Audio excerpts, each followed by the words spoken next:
Not live. like all the way in. Okay, so apparently we don't see. Oh yeah, here we go. We just click comments. Perfect. And it should bring comments up for both. Were you able to hello everybody, if anybody's watching, were you able to stream it to anything for you? I really honestly couldn't figure it out.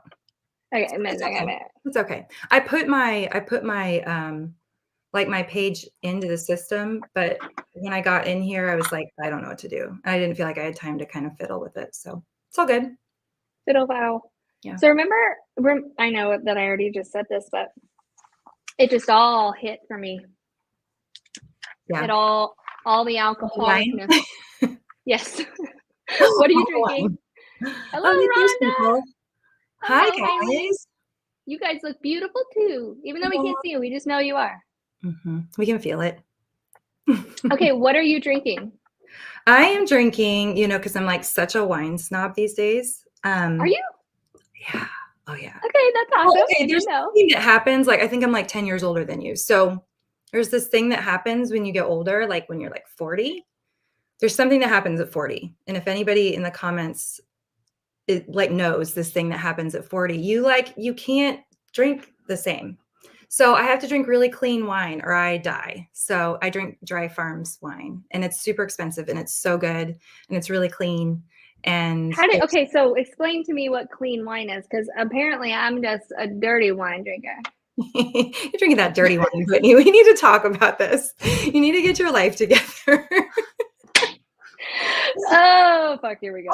There we go. Kidding. I would drink the dirty wine if I could. I just can't. My body's like, no. It's like, I'm not doing it. No, but I'm asking, what is the difference? I want to know what the difference is. Can you hear that? My Bernese Mountain Dog is like trying to get into the conversation. He's pounding on the door. He's like, boom, boom. So it has less sugar in it, like way less sugar. It actually has a little bit less alcohol in it. And it's made, Rhonda said, I'm sure I'm drinking dirty wine. This is going to be my thing now. I'm always going to say this. Dirty wine. I'm a dirty girl. It's grown like without pesticides. And so it's just got a lot less trash in it. So the wine that's especially made in the United States. I'm scared about what you're getting ready to say. I'm just saying that they allow a lot more trash that isn't allowed in Europe. So if you're going to drink dirty wine, drink like from maybe not the US, or if it's going to be the US, just be discerning is all I will say. I know you don't want to know. Pat, my second mom just said she and I drink together probably more than anybody else, just because I don't know. She's the only one I ever hang out with, really. And yeah, we probably drink whore wine, Mom. I mean, it is dirty, dirty, bad stuff. Man, I'm excited about this. I know. This is fun. This is super fun. I know I'm not going to shame anybody for their dirty wine drinking. I would drink the dirty wine if I could, but my body just rejects it. How does it? What do you mean? Like you puke? No, like it gives me headaches. I get like bloating.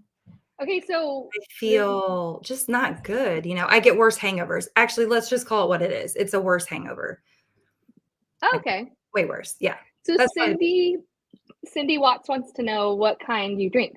Yeah. So we order Dry Farms, which is really like a really nice clean wine. But there's other ones out there. And like I said, like even if you're not like ordering wine in, just buying wine from different countries is usually safer because they have higher standards for what goes in their wine. It's the US for you, like I think it's like 4,000 chemicals that are illegal in Europe. That America. The US is like, it's fine, just put it in their food. It's fine. So, America. Here we go. America. Yeah. Yeah. You and your fancy. Oh, yeah. So you are wearing some lips. Hi, Dustin. How are you, buddy? How's it going? Yes, Pat. The answer is whore wine, and it will never change. I love that. And so she understands, by the way. Who? Cindy. Yeah. Oh, yeah. It doesn't surprise me. Although I do have to say, Cindy, I had no idea you were 64. Holy shit. Good for you. Neat. Oh, man. You're going to have to look up some pictures of her because she does not look. I've met Cindy. She looks You do? Yeah. I've met Cindy. Okay, that's cool. Right? Okay. Oh, yeah, because she has come to some of our events. Yes. Oh, yeah. So, Yeah, tonight we are going to focus a little bit more on the actual idea behind the show, which is Drunk Psychics. And I don't care how much she disagrees with me. Miss Kelly is an incredible, incredible psychic. In fact, hello, Jessica. Thanks for joining us. I was talking to her about a couple of different things, and um, I feel like I'm going to bring up the one thing that we were talking about last night that we are like, yeah, let's not bring up. But because it's such a good story, I feel like I need to. Yeah. We were talking about her book that she's writing right now, and we were talking about whether or not she should go with the same editor as me. And she pulled cards for herself, and she was like, yeah, that's big NO. Yeah. And I was like, well, damn, fine, get your own editor. I wasn't like that at all. I was totally like, No, yeah. but like, okay, you had like you had told me who you were working with like a couple of years ago. And then it was probably like 6 months after that. And I just started thinking about like, okay, maybe I need to start thinking about who I'm gonna work with. And then I just had the urge to like pull cards on it. And for whatever reason that I learned later, there was reasons. It was like, you know how like sometimes the cards are very wishy-washy where it's kind of like, like sometimes Yes. it's harder to discern. This was like a legit hard no, like I think I asked like 2 or 3 times and it was like, no, no, no. And so Yeah. later when you told me kind of what happened, I was like, oh, okay, that makes sense. That tracks. So yeah, it actually ended up being totally a hard no for me on the second book as well. And I feel like I can say this because I know that she's not on social media, but also because she's incredible. She's amazing, sweetest lady. Absolutely fell in love with her. Super cool psychic herself. Awesome insights, but some things had went down in her personal life that really scared me and kind of affected the ending of how the book basically was completely edited by me at the end, and because of what was going on with her. And so it was like really scary. And so to have you have pulled those cards and then been like, yeah, hard no, absolutely not, no way, made perfect sense. But it was also like very validating for me. Yeah. I already knew that you were an incredible psychic, but up until this point, you would call yourself the second grade psychic, which would drive me crazy. Which I still do, by the way. I still I call know. that. It's super adorable, but it's like you are so much better than that. Yeah, And I know that that's not what you do for a living either, right, which right, makes it right. even cooler. Well, I appreciate you saying that, but like just to clarify for people, I wouldn't call myself a psychic like in the way that you are. Yes. But So why don't you introduce yourself? oh, sure, I can do that. By the way, somebody said, Aaron Dennis says, Britt, you look so fancy with your microphone. I have to agree. It's very professional. I like it. Well, like I was telling you before we got on here, I had watched several of my videos before and compared them with people who were actually using microphones. And I had these. I have two of these actually. And I was like blown away at the difference in the sound. And since now we're using StreamYard. They are broadcasting this here on Facebook and on YouTube at the same time. With YouTube, you want to have a little bit more of a professional appearance and sound, and so I'm trying to lean into that. And this microphone like was sitting in my closet the whole time, and it was super easy to use. And so yeah, that's why I've done that.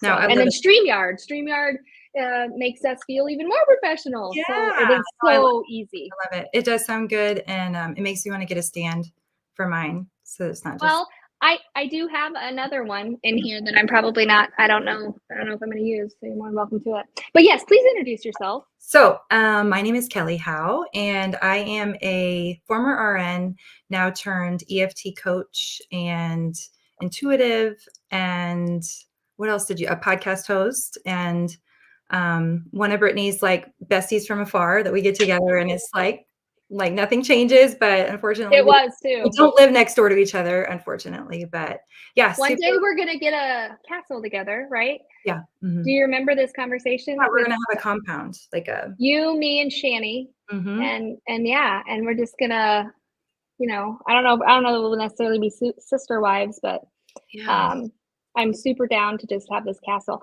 Now, I did have somebody ask me for, it's actually my assistant who's super, super sweet. I can't wait for you to actually meet her in person. Um, she had said that she's like, I wanted to know why she got out of regular medicine and into holistic medicine. So I'm like super, I already know the answer to this, but I want you to say it while I pour more wine, and I'm going to start slaying. So the party's about to start. I have 3 beverages over here so I can balance my wine with water. I've got my Well, Chico. I just realized that I I just You're realized like, you hiccup when you drink? I'm like, no, not really. oh my God, I hiccup so bad when I drink. I just realized that I forgot to bring water. So I'm like, H2O. Yeah, girl. Deb Anyways, says, yes, she's looking forward to leaving traditional healthcare. I mean, I so get it. I went into explain clean why. medicine. Yes, I did. Okay, so Christina wants to know if you're drinking Merlot. I'm 100% sure that's a yes.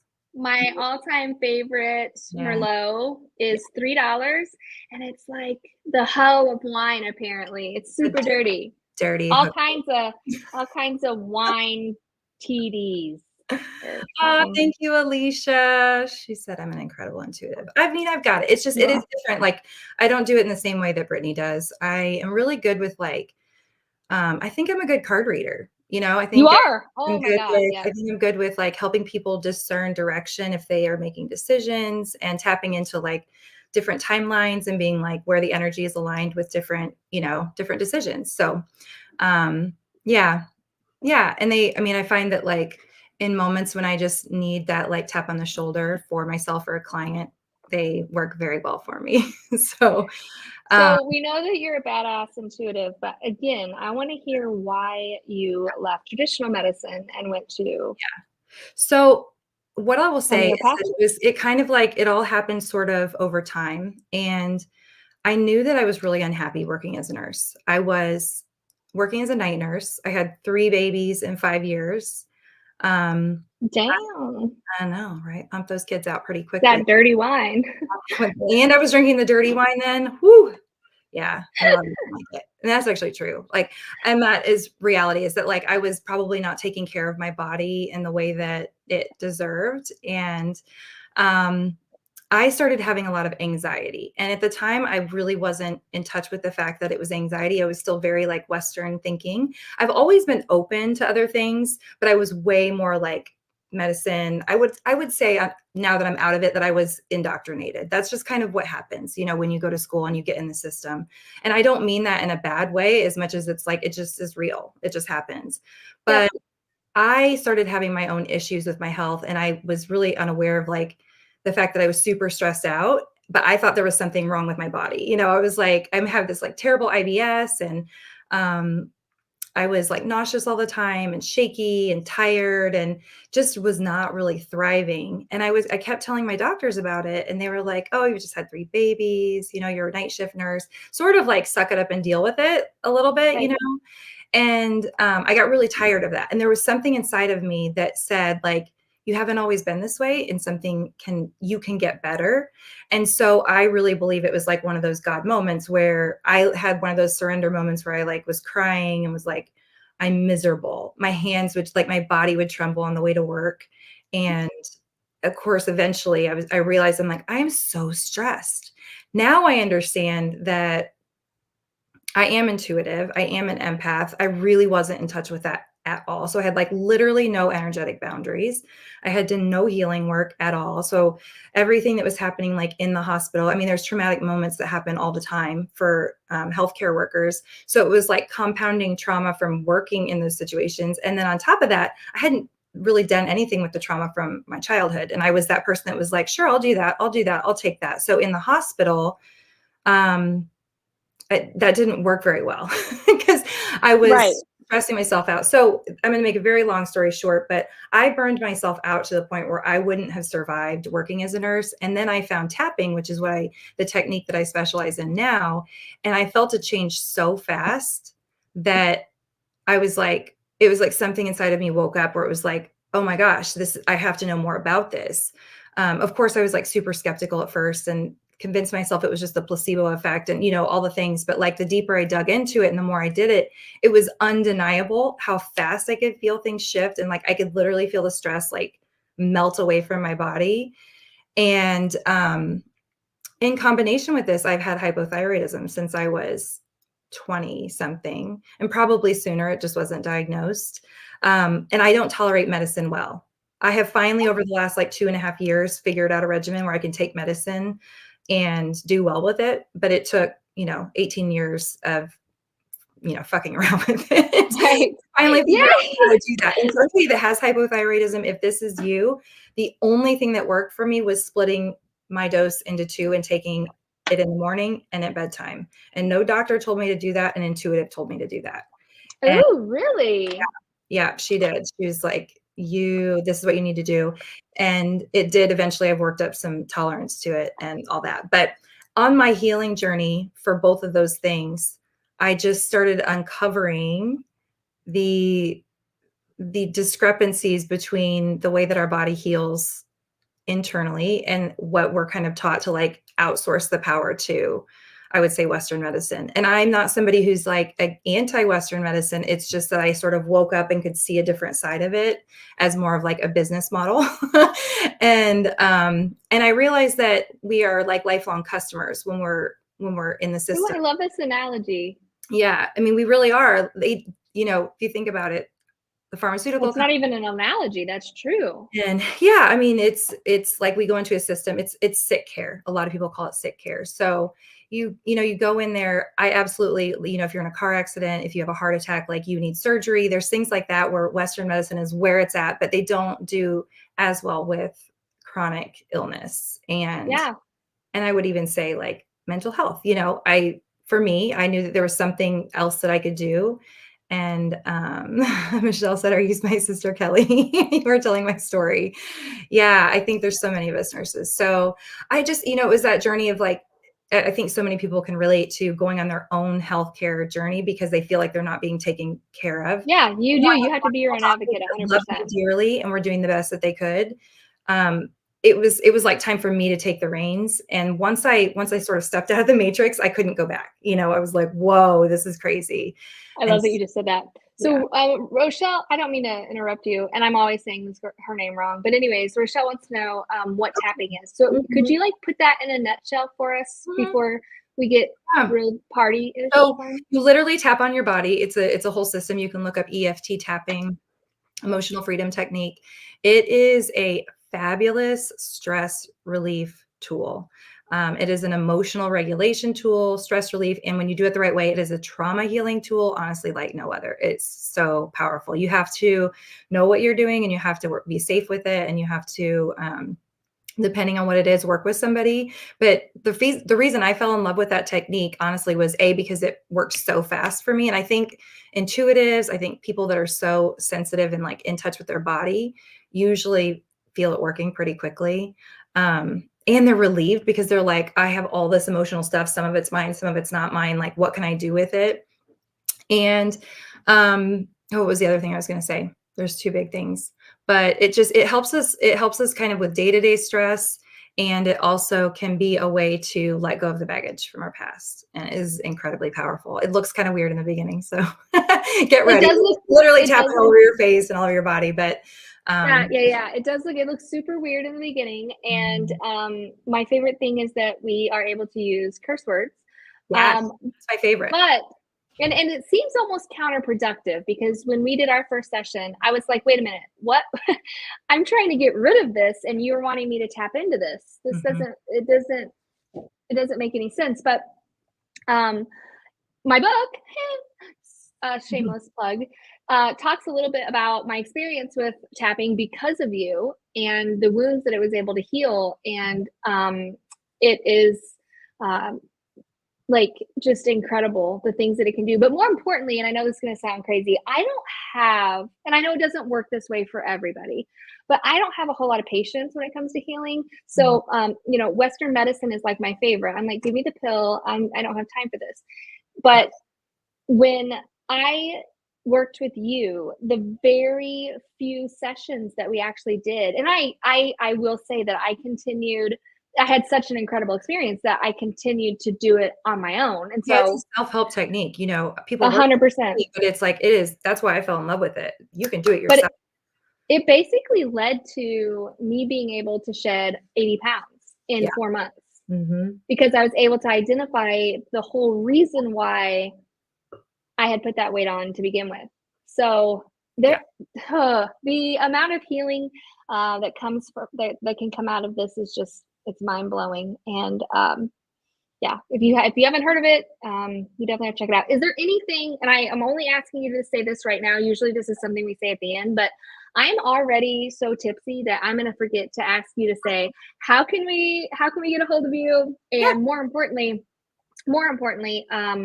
what are you currently working on right now that if people are interested could hop onto? Yes. Okay, so I will say I'm in a transition zone right now. So, um, I would say one of the best places to go if you wanna just, like, learn more about me is go listen to the podcast, The Manifestation Lab. You can find it on Spotify and on, the Apple Podcast, and And we did one together on we there, did one which I together. I think completely that was forgot really about. good. Yeah, I mean, they're all good, but that one was really good. That one has probably it's up there as far as like one of the highest downloads. I also have 2 interviews with someone named Peta Stapleton, who is literally like the top researcher in the world. She's from Australia. Um, Nice. she is like the person like you know spearheading the research. There's others in the world, but like she's right up there. And we do 2 podcasts together, so we talk a lot about like the science of tapping and what the studies are showing, and it is super exciting. I was in conversation with somebody just yesterday when we were talking about EMDR, which is another healing tool that's very similar to tapping, but they are different. But EMDR is more well known in the like in the psychological, you know, therapist world, is being more and more accepted. And but she was like, have you thought about being trained in that? And I was like, no, I'm just too good at what I do, you know, at this point. But also the other side of it is that in studies they're showing to be very, very like, you know, parallel as far as how effective they are. And even better with tapping in some areas. So I would definitely check out the Manifestation Lab. My website is kellyhowecoaching.com, or you can just go to kellyhowe.co. Both of those will take you to the same place. I'm in the process of hammering down a signature program that should be rolling out in the next couple of months. So right now I'm in Ooh. a pause as far as like taking on new clients. So, but I would love to connect with you on Instagram at Kelly Howe Coaching or on Facebook. Like I love it when people send me DMs. Like I just legit love it. So I'm um, gonna send you a DM when we get off of here. I love It's it. about my dirty wine. You're dirty one. And Aren't you glad she because knows now that you're dirty? yeah, it makes me want to drink it more because I'm like that way. Well, here's what I will say is that like if the dirty wine doesn't bother you, then it's I fine. think that's one of the reasons that I like it so much is Make sure because I don't feel like I have a hangover at all. I do feel like I'm still able to feel good I'm on definitely it. not trying to scare anybody away from it. It's just Right. No, no, no. I my love it. I love experience, it. and not just with wine, you guys. Let's just go there. That like, yes, thank you, Carly, for putting that on there. KellyHoweCoaching.com. So Oh, thank I you. That's my have sister-in-law. done Thanks, this with Carly. lots of foods because my body is just like gets kind of pissed at me Yes. when I eat certain things. So it's not just the wine. Like I'm not trying to single out the wine, but I will say that you know if you want to keep drinking wine, but it's not like loving you back, try some clean wine. See what happens. It's like it can be an unhealthy relationship. You know, like you love your wine, but your wine doesn't love you back. I think that's a problem. I agree. But your 100%. wine is loving you back, so you know, no And judgment. we would have never learned about dirty, dirty, dirty bad girl wine if it No, I weren't for you. know. So, oh my God, I'm getting drunk. Okay, so this is time then. You're good. You're good. After we get off here, though, because I am dirtier than you, I'm probably drunker than you. So if you remember and want to, go ahead and put all of your stuff in the comments when we get off of here. Okay. Just, I mean, but thank you so much, Carly. That was awesome because that is her website, Yes, and thank actually you. you'll be able to see everything. That was so nice Yes, of the you. Manifestation Lab. Yeah. If you look on Spotify, there is another one. I think it's like a dude, but you should be able to see me. I'm It's a my dude. photo. There's another Manifestation Lab apparently. Oh, okay, okay, okay. But obviously I'm not. I hope it's obvious I'm not a guy. Ah, But I love that. I love that Erin just said, love the wine you're with. Yeah, exactly. Well, if it loves you back, then I get with that. Okay, so there was something I was getting ready to say. Is it Sorry. Edie or Eddie? Says, Edie. I don't get a hangover with red wine. See, that's amazing because red wine, especially if it's the dirty red wine, it's like a headache within like 10 minutes. Well, I get a headache within like 10 minutes with the white wine.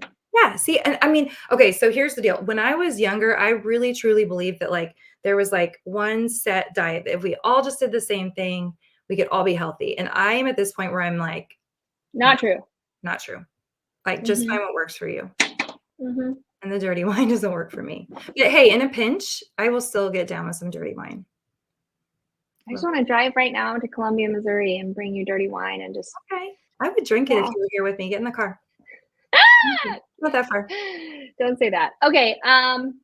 there's always tomorrow. Anyways, That's true. so I want to ask you Yes, darling. what your feelings are on medication in the future. I want to go 30, 40 years. Ooh. Okay. Yeah. Okay. So let's see. How old will we be? How old will you be? 30. Let's say 30 35 years. 35. 80, almost 80. Great. 44? Mm. 74. Yeah. Okay. Almost 80. Okay. Crazy. So what is your feeling on so I want to tell you something that I saw today, but I kind of want to see what you say first Okay. before okay. I think I tagged you in it though, so you might already know. Oh, really? No, I didn't see it if you did. Okay. But okay, so here's what I think about medication. In the future, in 30 years. So I think that right now medicine is in a state of reckoning. I think, well, I'll say I know that there's a lot of very effective technology that has been developed in the energy medicine department. So things like frequency devices and that kind of thing that have been suppressed by pharmaceutical companies specifically because, and I'm not trying to get into conspiracy theory, it's just conspiracy truth. Okay. Conspiracy fact, I would say. But there are a lot of these things that are already out there that are extremely powerful where we don't even have to take medicine. The frequencies can, heal tumors and all kinds of things. I think that right now, like we are experiencing the time when that is all going to break down. And in the next few years, I really believe that these things are going to be more and more prevalent and easier to find. It's so bad even now that things that have been around since like the 20s, like devices that were developed, I believe, in Germany and things like the Rife device and things like that. What's that? Weed, which is now legal in a lot of places. Not that it. So I think we're going to move to frequency devices. I also think we're going to come back to more herbal, natural things. And I'm not saying I don't know if medication will go away completely. What I do know is that there will be a lot less of it because these other things are going to be so effective and safer. And they're going to do more like root cause healing and not just like putting a Band-Aid on it. If that makes sense. Deb Luz said frequency is going to be the future of medicine. And I have to say, not only do I agree, but I also feel like frequency is going to be the future of like a lot of other things. Everything.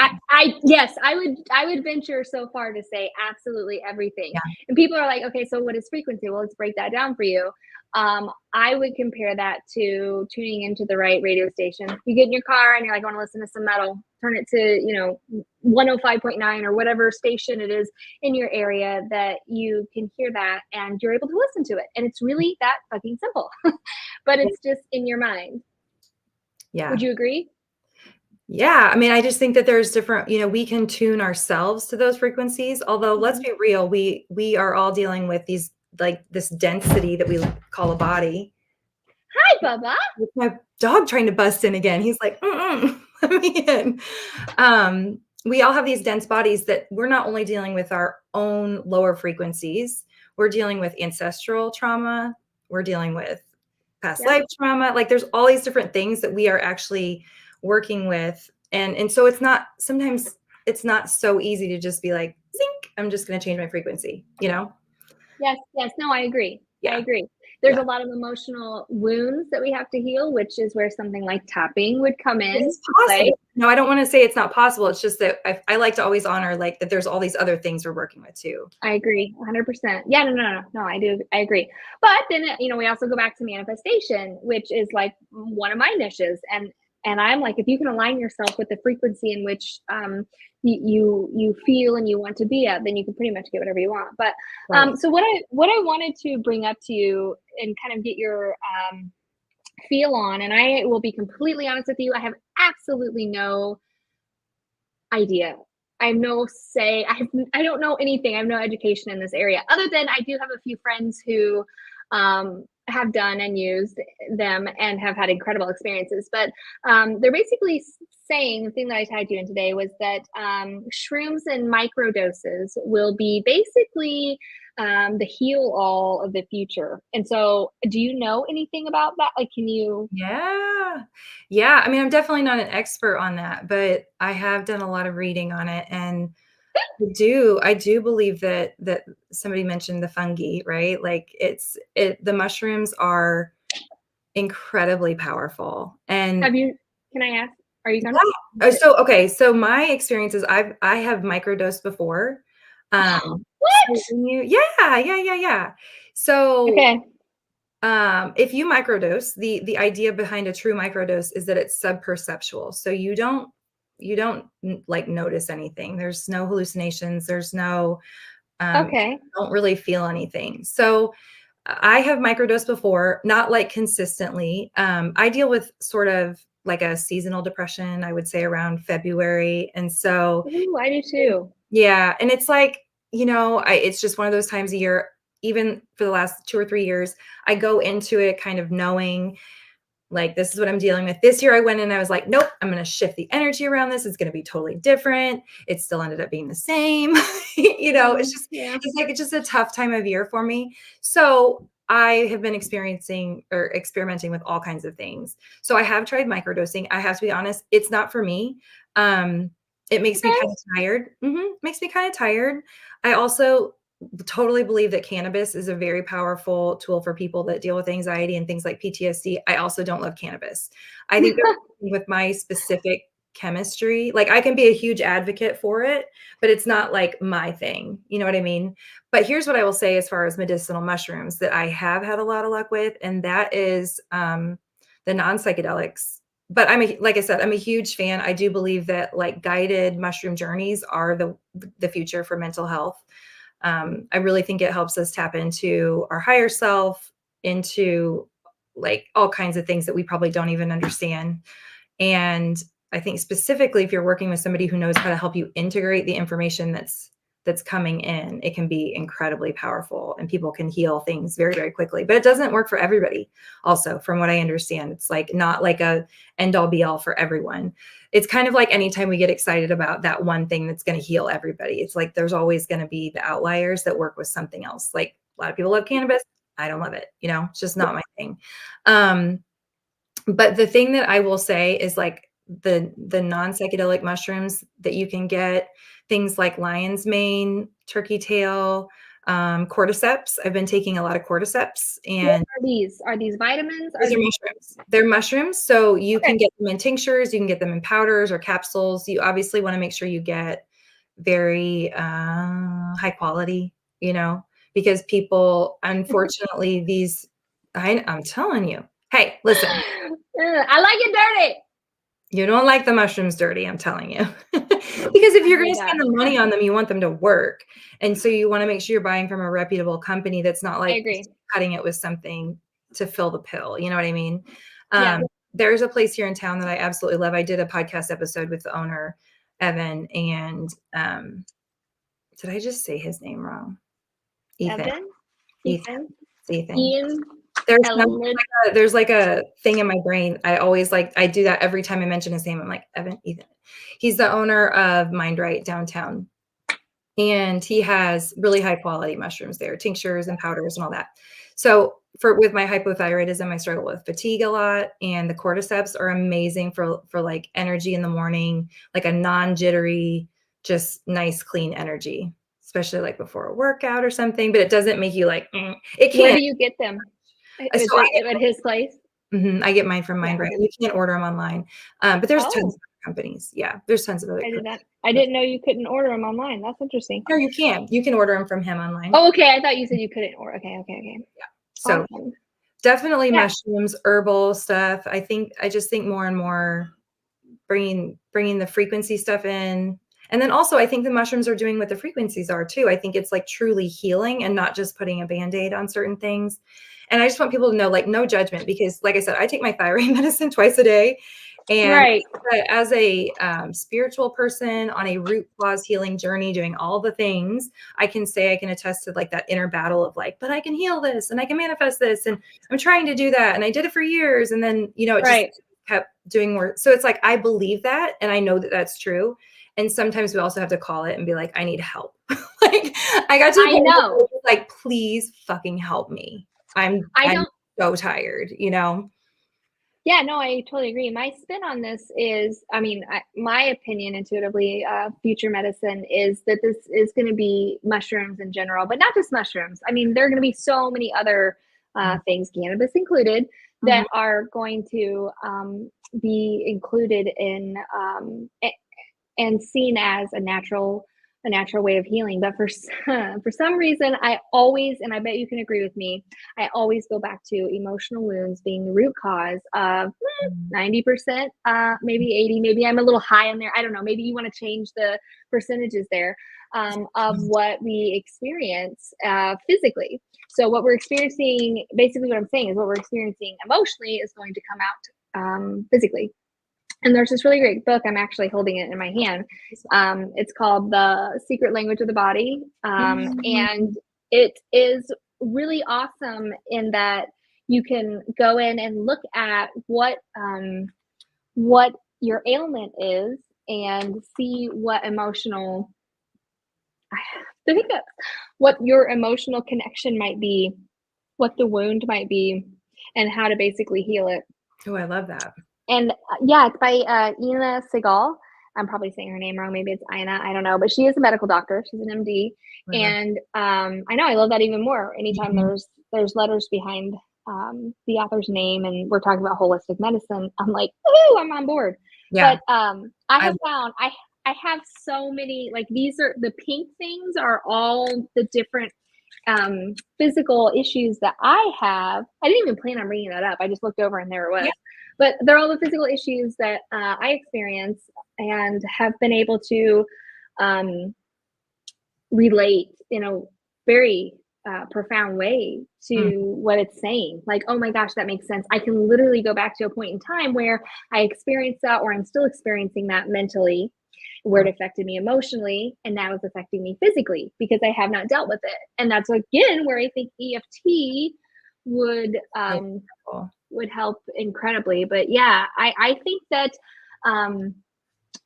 frequency, emotional wound healing, and holistic um, holistic items, earthy items are good, because you see this all the time where people say things like, "There's a plant out there that will heal everything, anything. There's a plant to heal anything and everything," and I completely agree with that. But the question here is, based on this show, Mhm. do you think that we will see a complete and total takeover in our lifetime?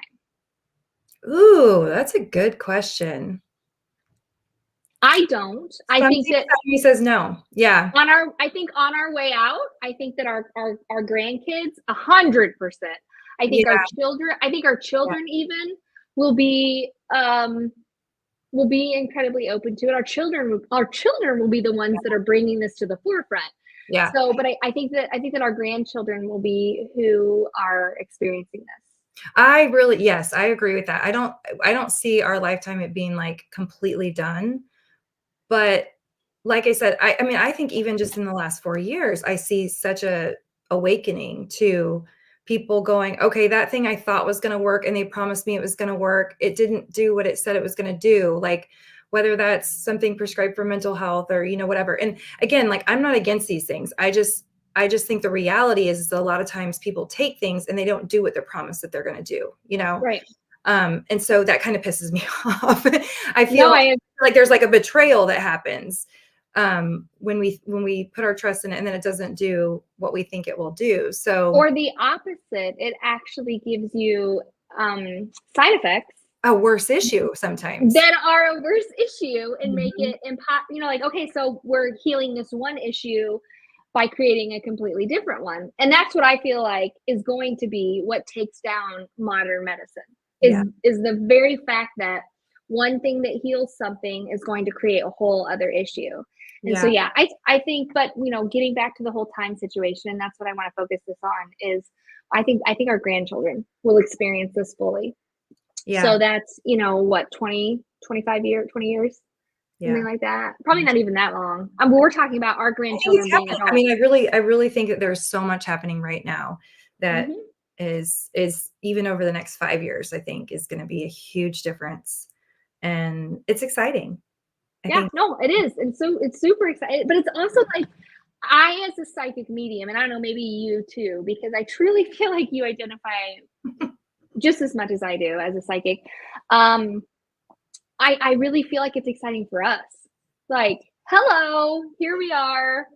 This is we can't deny this anymore. And it's not about money. I could go on and on and on about oh, this I could subject. too. And I was just getting ready to say, like, I'm somebody who had a C-section, and I fully believe that modern medicine saved my life and my baby's life too, and like, so I just think that it never should have been separated.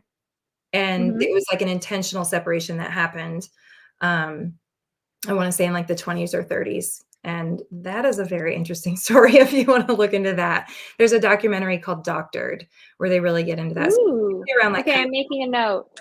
yeah, What's it it's on? I don't know. I watched it Doctor? so long ago.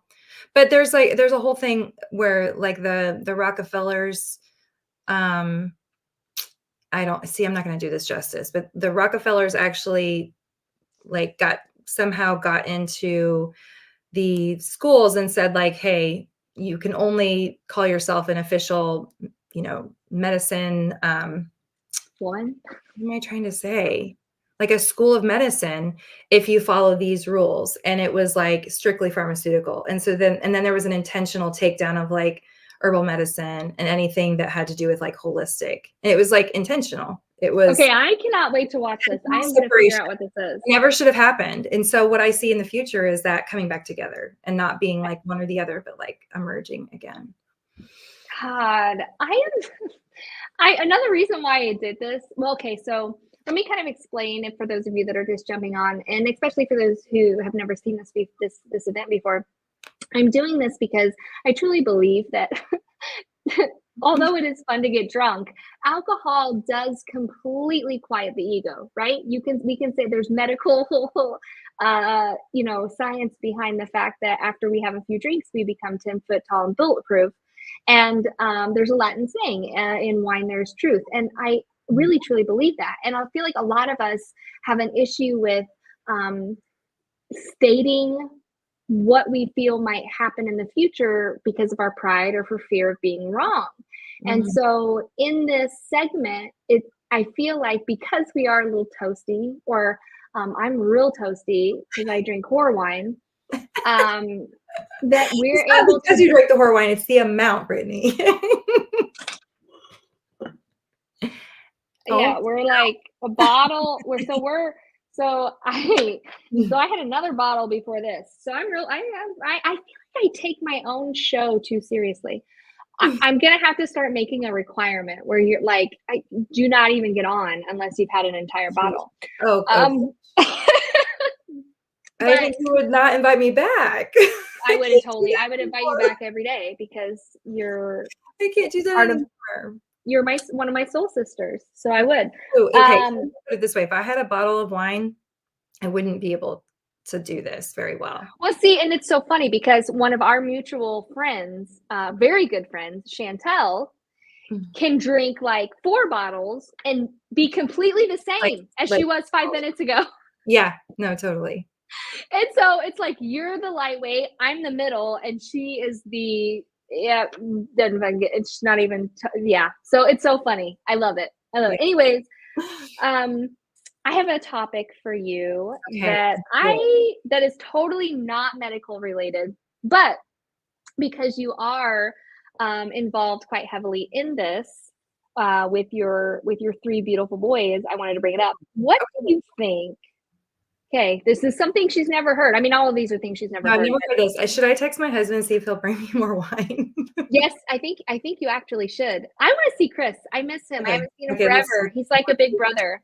let's see if we can call him How in. how is he not listening right now? That's I'm in my like, office. I don't know. I think he's making dinner. you would think he would be like, "Oh, my wife's getting drunk on camera. This is like I want to make sure I see this, especially with me Yeah, because no, I'm sure that he actually is dying to come in here. I probably just need to give him permission. Hang on. Okay, hang on. Give me a second. okay, you take your second and I'm gonna woo. He's gonna be like, "Are you fucking kidding me?" Okay, I just read Deb said I finally been able to connect with my Tyson after 25 years and I'm overjoyed. So is Tyson like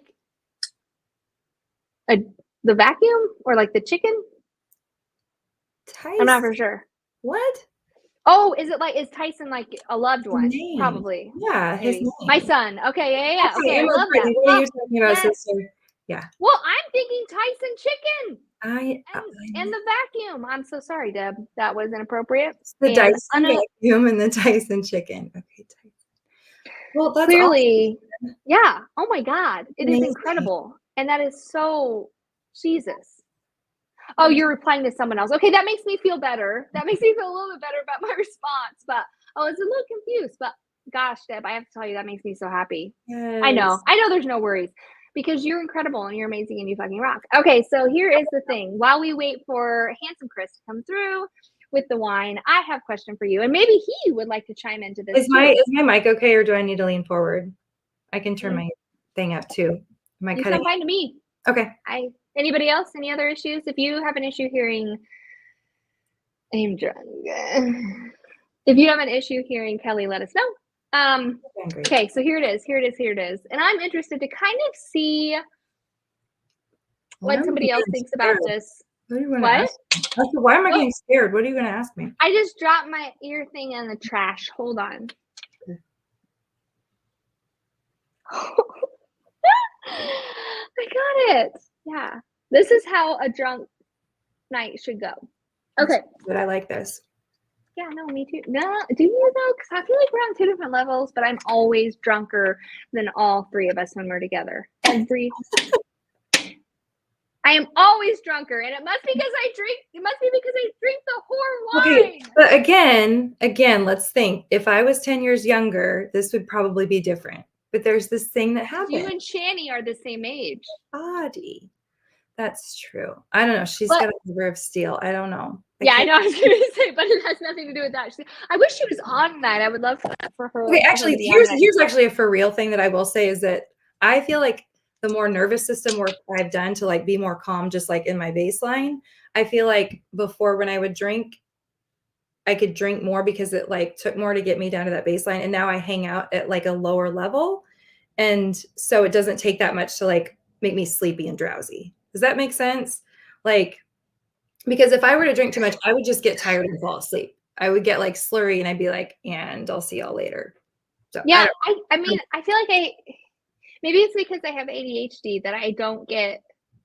Maybe. Oh, could be. Who was that? That was Chris. Is that me? Oh, hi, Chris. Chris has his own hum. I mean, ding. What? He does. All right. Listen. Oh, okay. Hi. I miss you. Hi, everybody. Oh, we're on like a thing? We're on Facebook Live. Yeah. Well, yeah. Oh my God. Look at his cute shirt. Show him your shirt. It's like this spaceman. You get in and like cover your wife. Yes. Oh, I love it. You got the phases of the moon. You've got it all. Of course you do. You fucking rock. I am amazing and I miss you so much. And darling, I'm just here to serve, I'm slightly jealous right now. He's like slightly jealous. All right. So, okay. No. Stay here. I have a question for you. Okay. So this show is all about what things are going to be like in the future. And the question is, what do you think sports will be like in the future? And I ask you this because I know that you're a sports mom, sports dad.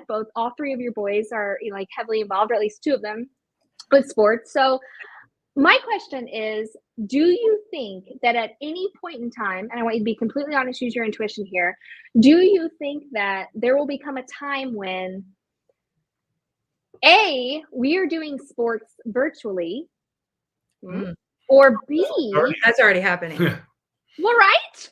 I know, that's what I'm saying. But like, do you think that it's going to like totally evolve to that point where like we don't even leave our home and we just do them virtually to begin with? No, I think that people are too primal for that. I know, I agree with that too. I agree. Yeah. But my thought was, okay, so I think it will get there to where like people are doing this more so than they're doing in person. But because people are so primal, it will end up being one of those things where it's like a old timey, oh yeah, we partake in playing softball in person, or we do. And I'm talking like 100 years from now. Okay. Yeah, I think it could either go completely 100 years from now. It could either just totally be virtual, or it could actually go in the reverse. And all of a sudden they're back at the Coliseum and they're killing people for fun. Oh, I never thought about that. Yeah, I think that's could a go little farther back than I was thinking. I think you could literally go to that point to where it's like, hey, you know what's really fun? Well, like the Hunger Games. Like they went on I was just getting ready to say the Hunger Games. And then, all of a sudden you're like, oh, I guess I got to go kill this dude to play the game. So here was my thought on the Hunger Games situation. It was the Coliseum thing is what I was thinking, not Hunger Games. But it was like people being like, you know what? I think I'm done. I'm going to tap out. So I'm going to give myself to you guys. Go ahead and hunt me. Make it worth your time. That's so messed up. But my other question was, do you think that they will begin to run diagnostic programs on humans to where they are able to tell whether or not one individual or another is able to compete against each other based on their physical makeup or their ability or whatever? I know it's way out there, but it's something that I came to me in a dream. And so what I saw was these young men and women, at like 14 years old, being hooked up to these things. And like when two kids were matched strength wise, physically wise, they were able to compete against each other. And once they got a certain amount of people who were all, children, adolescents who were all in the same exact area, then they competed against each other, and it made so much more sense. And it didn't matter if you were male or female. And this is a dream I had. Interesting. Oh, I think that there could be something like that, but I want to back up just a little bit. Okay, before we go on too far, because I want to say with the sports too, that I think that there will be both things happening where we're going to have more and more virtual stuff, because our kid plays like virtual football all the time. What is he? Right? He's like in the top, what is it? He said like 1%. The top 1%. He's really good at it. It's terrifying, actually. Oh wait, so one. I'm proud of him. Oh my gosh. Okay. When I think 1%, I'm like, oh, it's cute. 1% is like good. No, he's really like crazy good. He and his buddy are like really good. But okay, so I think that's going to continue. I don't think that's going to go away. But I also think just like medicine is going to go back to a more like holistic, natural, get back to like realness. I think there is going to be like an even bigger, like, let's get outside, let's play games. Like, I think, I agree with that. More important because it's so important for our mental health. And I think getting back to being outside and doing things physically is going to actually like have like a resurgence, not just for the kids, but like for our age, And I never thought about it like that. I love that. I don't know. I think they kill each other, but that's just me. He's here for the Hunger Games. I'll let you guys go. Welcome to our marriage. Good to see you. Love ya. Love you too. So welcome to our marriage. That is it. I never thought about it like that. I never freaking thought about the fact that it could go the complete opposite way. When I think about the future, gosh, I think about the Jetsons. You remember the Jetsons? I'm sure you do. Yeah, that was Jetsons were like big in my. So what was your commercial? Or what was your kid future, what was it, the Jetsons? Because that I remember watching that all the time. Yeah, definitely. Which is Definitely. weird if there's 10 years. So I must have been watching You're reruns. watching the reruns. It- I mean, I think yeah. I was too, even though I don't know. That's an But old- I mean, and I have other things that I want to go into that even connect with the Jetsons. But that when I think about future, I think about internet. I think about connection via, you know, computer, whatever it might be. Less human interaction and more mental, I guess. Less physical and more mental. But I never even thought about the fact that, well, I guess I did think about it because what I said was I think it will almost become vintage. So, like how kids are bringing back fucking mullets right now. I mean, they're all doing it. They're doing it at like an insane rate. Mullets are a thing. Skinny jeans are a thing again. They're just, like how fashion constantly recycles itself.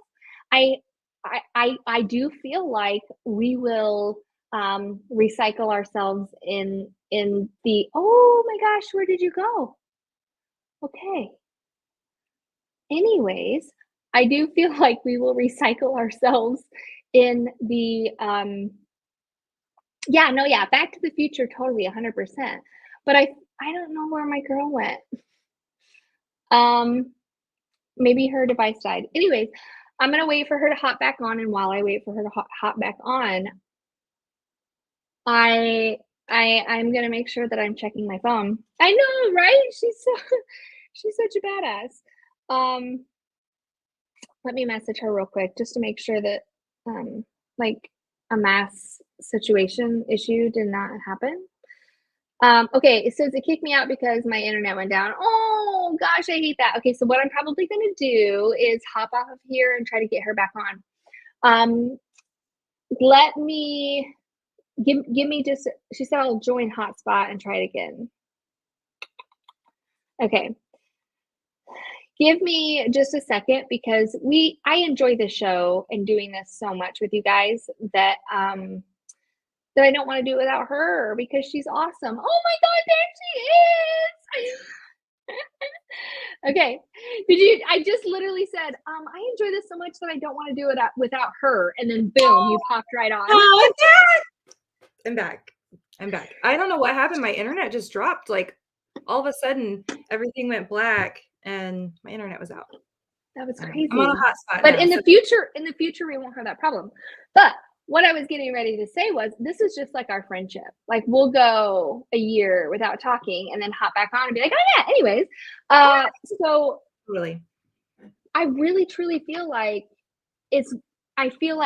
social interaction in person is going to eventually become a novelty that people try to bring back where it's like cool, and they probably will. And I fucking hope that it never goes away and that they're able to do it. I think so too. Like, oh, I don't want to talk on the phone. Like, let's get together in person. Which I like that.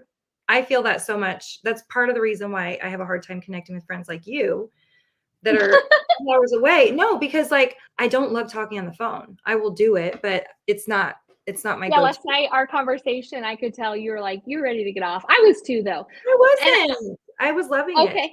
Okay. Well, I am not a fan of talking on the phone at all. I don't know if it's because I'm a millennial or not, but I will tell you that I am really getting fucking sick and tired of hearing the shit that people talk about millennials, because there is shit to be given about every single generation, right? Every single one of them. I'm sick of it too. Yeah. Oh my god, I'm so sick and tired. I could go into baby boomers. I could go into Gen Zs. And I literally have a list for each one of them. So it's like, just accept us, because we're just a generation that is a subject of what we've been subjected to. And I don't know. I know you and I have had this conversation before. I can't remember. You're Gen Z or you're a millennial? You're Gen Z, right? Because you make fun of millennials. Like, they call me like an elder millennial. Like, I'm literally on the cusp because I'm 80. So, well, some people call it like 80 to 82, but sometimes I'm an elder millennial. And then I think it's Gen Z. Is it Gen Z? Yeah, Gen Z. Okay, so Gen Z comes before you. Yes. I think the Okay, so older. you're like Am I messing that so you're up? like the earliest millennial. Yes. You know what I just remembered I'm like an is ancient one in the in the I love millennials. it. That's why we get along. But Mhm. you know what I just remembered is the very first time I ever met you, and you probably won't remember this. It was one of your friend's brothers that brought up being. I know he brought up being a millennial and like Mhm. joking about it and how you and Chris just the night I'll never forget this. Just the night before or something had a conversation about being a millennial. You remember this? Yeah. Yeah. Okay, Yeah, I do. you're like really stagging. Are you on your Oh, shit. Let me see if my it's not that Wi-Fi bad. is back. Hang It's really on. not that bad because you're pretty. Oh, And I think so my Wi-Fi is even back. Hang on. See. I mean, you can you keep are getting talking. clearer. You are getting clearer and you are like anyways, so this is this is the difference between a millennial and an early millennial. I'm joking. I had to take the opportunity to say it. Um, Shoot. you're still, hey, I can hear you. You just said shoot. Yeah, I just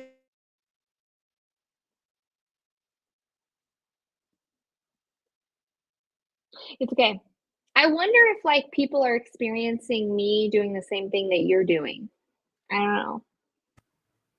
But if they are, it's all good. Echo Wonky Feedback. That sounds like a really cool band. Echo Wonky Feedback. hate Or just that Echo though. Wonky. Sorry.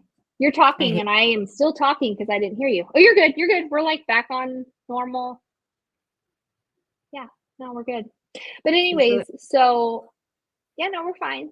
Um, yeah, I think that all there was some sort of conversation. I can't remember what it was, but millennials came up the very first time I ever met you. Chris was Mhm. with you. You guys were in a little bitty audience. I think there's like maybe 25, 30 people there.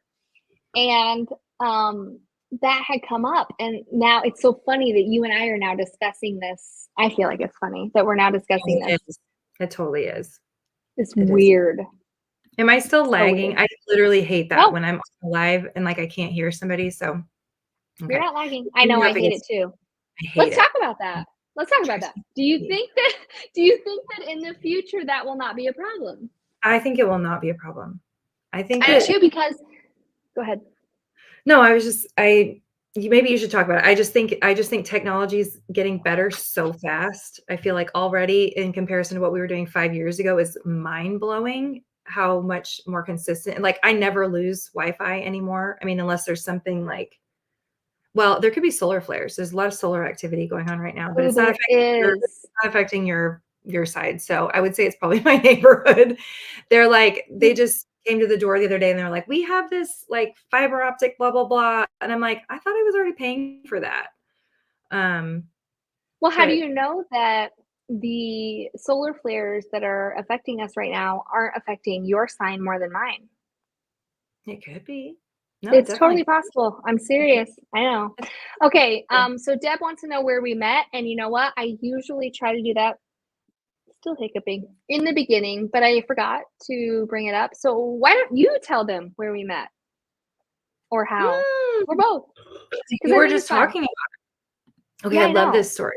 It I came love up this for a story. reason. Me too. I Yeah. do too. Okay, I love this story. So I'm gonna tell like the pre thing that happened before this because I feel Wait, I like don't it's know super. the pre thing. You too. I've told What? you. Oh, we were drinking wine, so okay. I don't remember a pre It'll come back to thing. you. I think it'll come back to you. Okay, so Okay. Yeah, you come I back to me about was that. the event that she's talking about where the friend that came through that was the millennial Hmm. was at a place Oh that was called yeah. Okay, that's It why. was a co-working space, and I was renting an office there because we were doing a ton of work on my house. So I have a home office that I love, but I could not work here anymore. I mean, it was like impossible. So I was wanting to do like a movie series where I rented out this room, the room that Brittany did her event in. I rented out this room, or I reserved it, not rented out because It I was rented. tiny. yeah, tiny little room, but I wanted to like have people watch documentaries together. Just things that I felt like people might want to see, whatever. It was just like a harebrained idea I had at the time. But I love your ideas. I had done one or two of them. I think maybe even just one of them. And I was trying really hard to book another one. And I kept getting on the calendar and like I kept looking at my own calendar and like back and forth. And I felt all this like weird inner turmoil about picking a date. And I kept thinking, okay, I want to do it this date, but for whatever reason, I couldn't book it. And then literally online, I got on and there was nothing on there, but I just kept being like, I just doesn't feel like it just did not feel right. For whatever reason, I couldn't do it. It was like some resistance. So even at that time, I trusted it. And not long after that, I looked at the clock and I saw 444. And I was like, ooh, that's cool. So I see numbers a lot, but I don't normally see 444 as a number. And then like I would say maybe 5 minutes after that, I saw somebody post and share that Brittany Buckwalter was going to be doing a mediumship event at the hatchery. And I was like, get out of here. That's crazy. And then I looked at the date and I was like, who is this chick? I've never heard of her. So I click on her Facebook profile and the very first thing I see is a post about 444 and about that specific angel number. And I was like, okay, that's cool. Okay, bitch, I did not know this. Like, I'm getting emotional. And then this is going to be in my book. So the 444, and I was like, okay. So I was like, okay, I need to go to this event. Well, then I click on it. The exact date and the exact time that I wanted to book that room was when you were going to be there. Kelly, I swear to God, you didn't tell me this. And if you did, I must have been really drunk on her wine. And the weird thing is that there was a glitch inside of whatever that like your booking didn't show up in the group calendar, but that was why I couldn't book there. So that's why you kept going back to try to figure out how to book there. Yeah, I kept looking at it and it wasn't like the system wasn't working. Like it was open. It was totally open. It was just that like internally there was something. And then I saw that and I was like, oh, I want to go to that. And so that was my first introduction to you. And then we went and I literally sat there and was the moment you walked in. So you might have been like that, but I also, the moment you walked in, I was like, a fucking mosquito to a light. I was like, man. Nobody else in the room stood out. It was just you and Chris, and barely Chris. I love you, Chris, but it was like just like, oh my God, what in the hell? Our souls were like, there she is, like there they are. You know what I mean? That's how I felt. And then, I mean, I hate to bring this up because your book is published, but you did tell me that there was going to be a second edition. So I'm just going to bring this up. There was a little bit of some misinformation. You're drunk and I can tell and I love it. A little. I can tell that you feel it. Lower alcohol. I can't anymore. I can't do the dirty one. Okay. So, but just a little bit of misinformation. That is that after that event, we talked, right? And then after that, I really wanted to reach out to you, but literally already, even at that time, my spirit guides were like, nope, just wait. I think I pulled cards on it. It was like, just wait. And then it was like a few days later and you messaged me on Facebook. What did I message you? Because I never do that. I think you literally said like, I literally never do this, but I feel like we're supposed to connect or something like that. And I was like, oh, good, me too. That makes me feel so bad. That makes me feel so bad because of No, not because of us. We're good. It makes me feel so bad because of my Shani story, which is not that way. Because Chantel Renee reached out to me after one of my shows and was like, I love that you're putting lip gloss on right now. Like right now. I like want to use my white eye.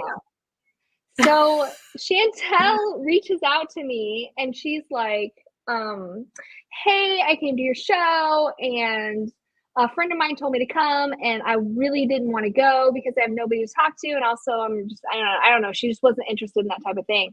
And she said, but I went and I felt something. And I think that we should talk, and I read that and was like, meh. And this was because I had at that point, God, I know ego is disgusting. At that point, we all have those moments where we look back and the actual, like, what was I doing? I know. Mm. But I was like not interested because I had received so many messages similar to the one that she was sending me, which was, I think that we should collaborate. And also because I was very wary of it. I was like, okay, is this person even real? Right. I And think it's very healthy to be boundaried around people that reach out on Facebook. Let's just be real with yeah, that. you're right. I know. I'm blowing my nose because you made me cry, so thanks a lot. But I can't believe you didn't know so that story. I did not know that. If I knew that, and I might have, but if I knew that, A, I don't remember it, and B, I must have been insanely drunk because I don't remember that. But so she had reached out to me, and I was like, not very instantly, like kind of shut that down and didn't say anything to her, and went probably 2 weeks after the show that she had came to before I ever even contacted her. Yeah. So with you, it was like I knew it instantly. With her, it was like, yeah, okay, whatever. My intuition was blocking me for some reason, and I don't know why, but it ended up being the most incredible, beautiful culmination of the three of us. Obviously. I mean, and you And guys then are what's good friends. Obviously, and it I know was it's like that's even weirder is that you and I connected instantly, and we're constantly having to come back together and be like, hey, I missed you for the last 6 months, 8 months, 10 years. When with her, it's like, I mean, we'll message every now and then, but you know, you and I don't keep up as much as she'll message me, and I am totally responsible for that. But it's weird how both of those things played out. That is so bizarre. Thank you for asking that, Deb, because I wouldn't have got to. Yeah, and it I is. looked, I It's a great- just 1 hour, 11 minutes, and it was 22 seconds too. what? You know, 22 is my number. Our number. The number? Is it your number? Well, I was seeing 222 a lot when like I had met you, and then like when the three of us were forming the Energy Enlightenment tour. So yeah. Yes. Yeah. And it's kind of yep. Okay. I had some other anyways. So my next question is, Oh, Madame. more. Good.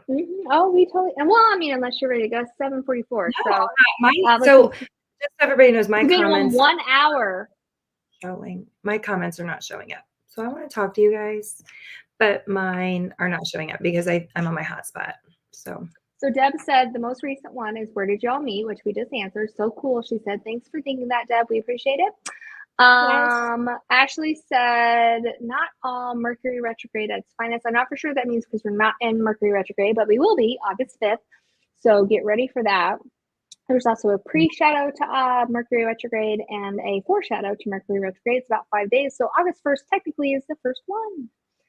All right. You're clear, but Mama Pat said no. I think that she meant yes. I don't know. I'm a baby boomer. Rhonda is a baby boomer. So 61. And I believe Mama is a baby boomer too. And it's so interesting to watch how we all communicate differently. So I'll find myself being much more unfiltered, I guess, than what baby boomers would be. They're not unfiltered. But what's crazy is I feel like baby boomers talk some mad shit. Am I wrong? This is part yeah, of no, I think you're right. It is interesting to see. And actually, Laura is it Essig, just posted, and I was getting ready to say this, that Pluto is what is affecting a lot right now, which is amazing because it wasn't even. Yeah, okay. Yes. Go ahead. I'm sorry. No, I was just going to say, I listened to something recently that was talking about it's the Pluto transitions through the signs that really affects the one of the things that very much affects what forms the different generations and what's important to them to talk about and what's important for them to fight for. And it's super interesting. Well, I want to say well done, Laura, because she's on here quite often. And a lot of people don't pick up on that. And yeah, that's wow. Good job. Good for you. That's awesome. I'm proud of you for knowing that. I love Unfiltered. Yes, Vedic astrology. Yes. So I'm getting a few of the comments. Apparently, it's like there's nothing, and then all of a sudden, like 10 will jump up. So one of the questions that I have Wait, about wait. the future. I have a question for you Oh, that just popped in. Like, I feel like I'm supposed to get. Okay. Where do you see the importance of your work going in the future? Like, what's going to change? What's going to amplify? You know what I'm saying? Like, are yes. people going to need it more? Tell me what you think about that as far as like the work that you do in the future. Oh man, I think that at some point, I don't feel like we will ever replace psychologists or therapists because the work that they do is second to none. And they're really two completely different types of work. But I do feel like we will eventually be working one on one. I do feel like together. And I'm already constantly getting life coaching clients and grief clients that are experiencing a major grief and can't get past it. So there's blockages there from therapists and psychologists all the time. And I never, in my wildest dreams, would have never expected that, these PhDs, these doctors would be sending me clients and we would be communicating, at the rate that we are about the same client in order to help them get to a place where they found the closure and peace and can move forward. But I think at some point we are mediums. I'm not talking psychics, mediums. They're two different things, are going to be, really working one-on-one with the medical system. I think that eventually at some point, and I don't know that we'll see this.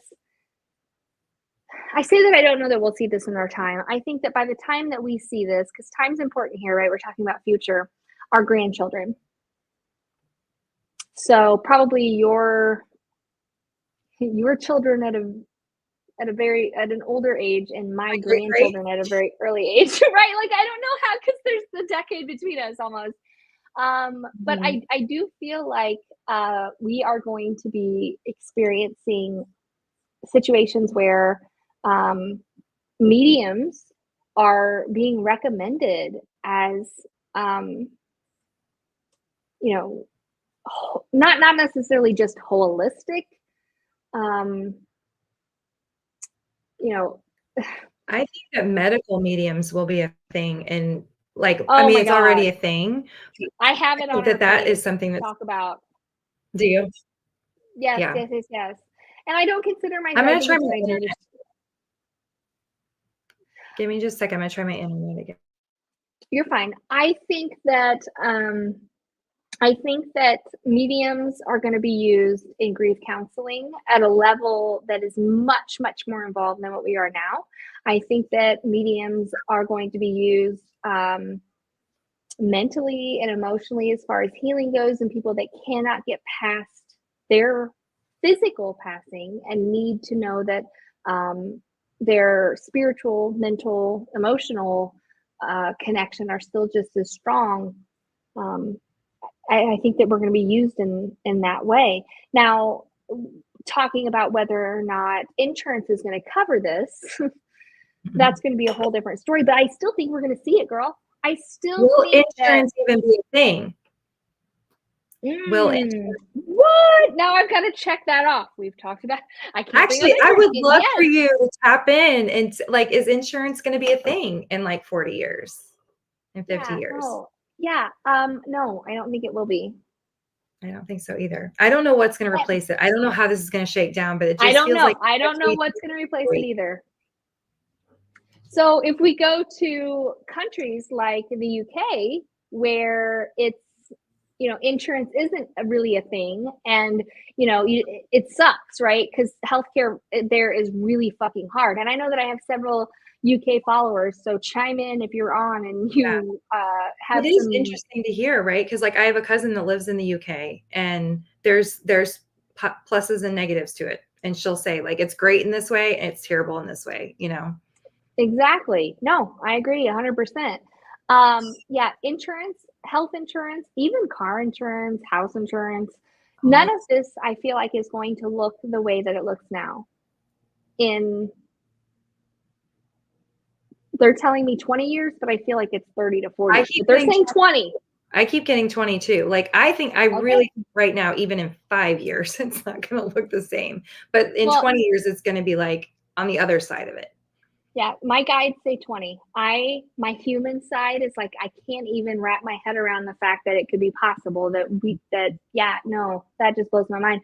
But yeah, no, I think mediums will be used medically a lot I think so. in the emotional, the grief, the mental area of life.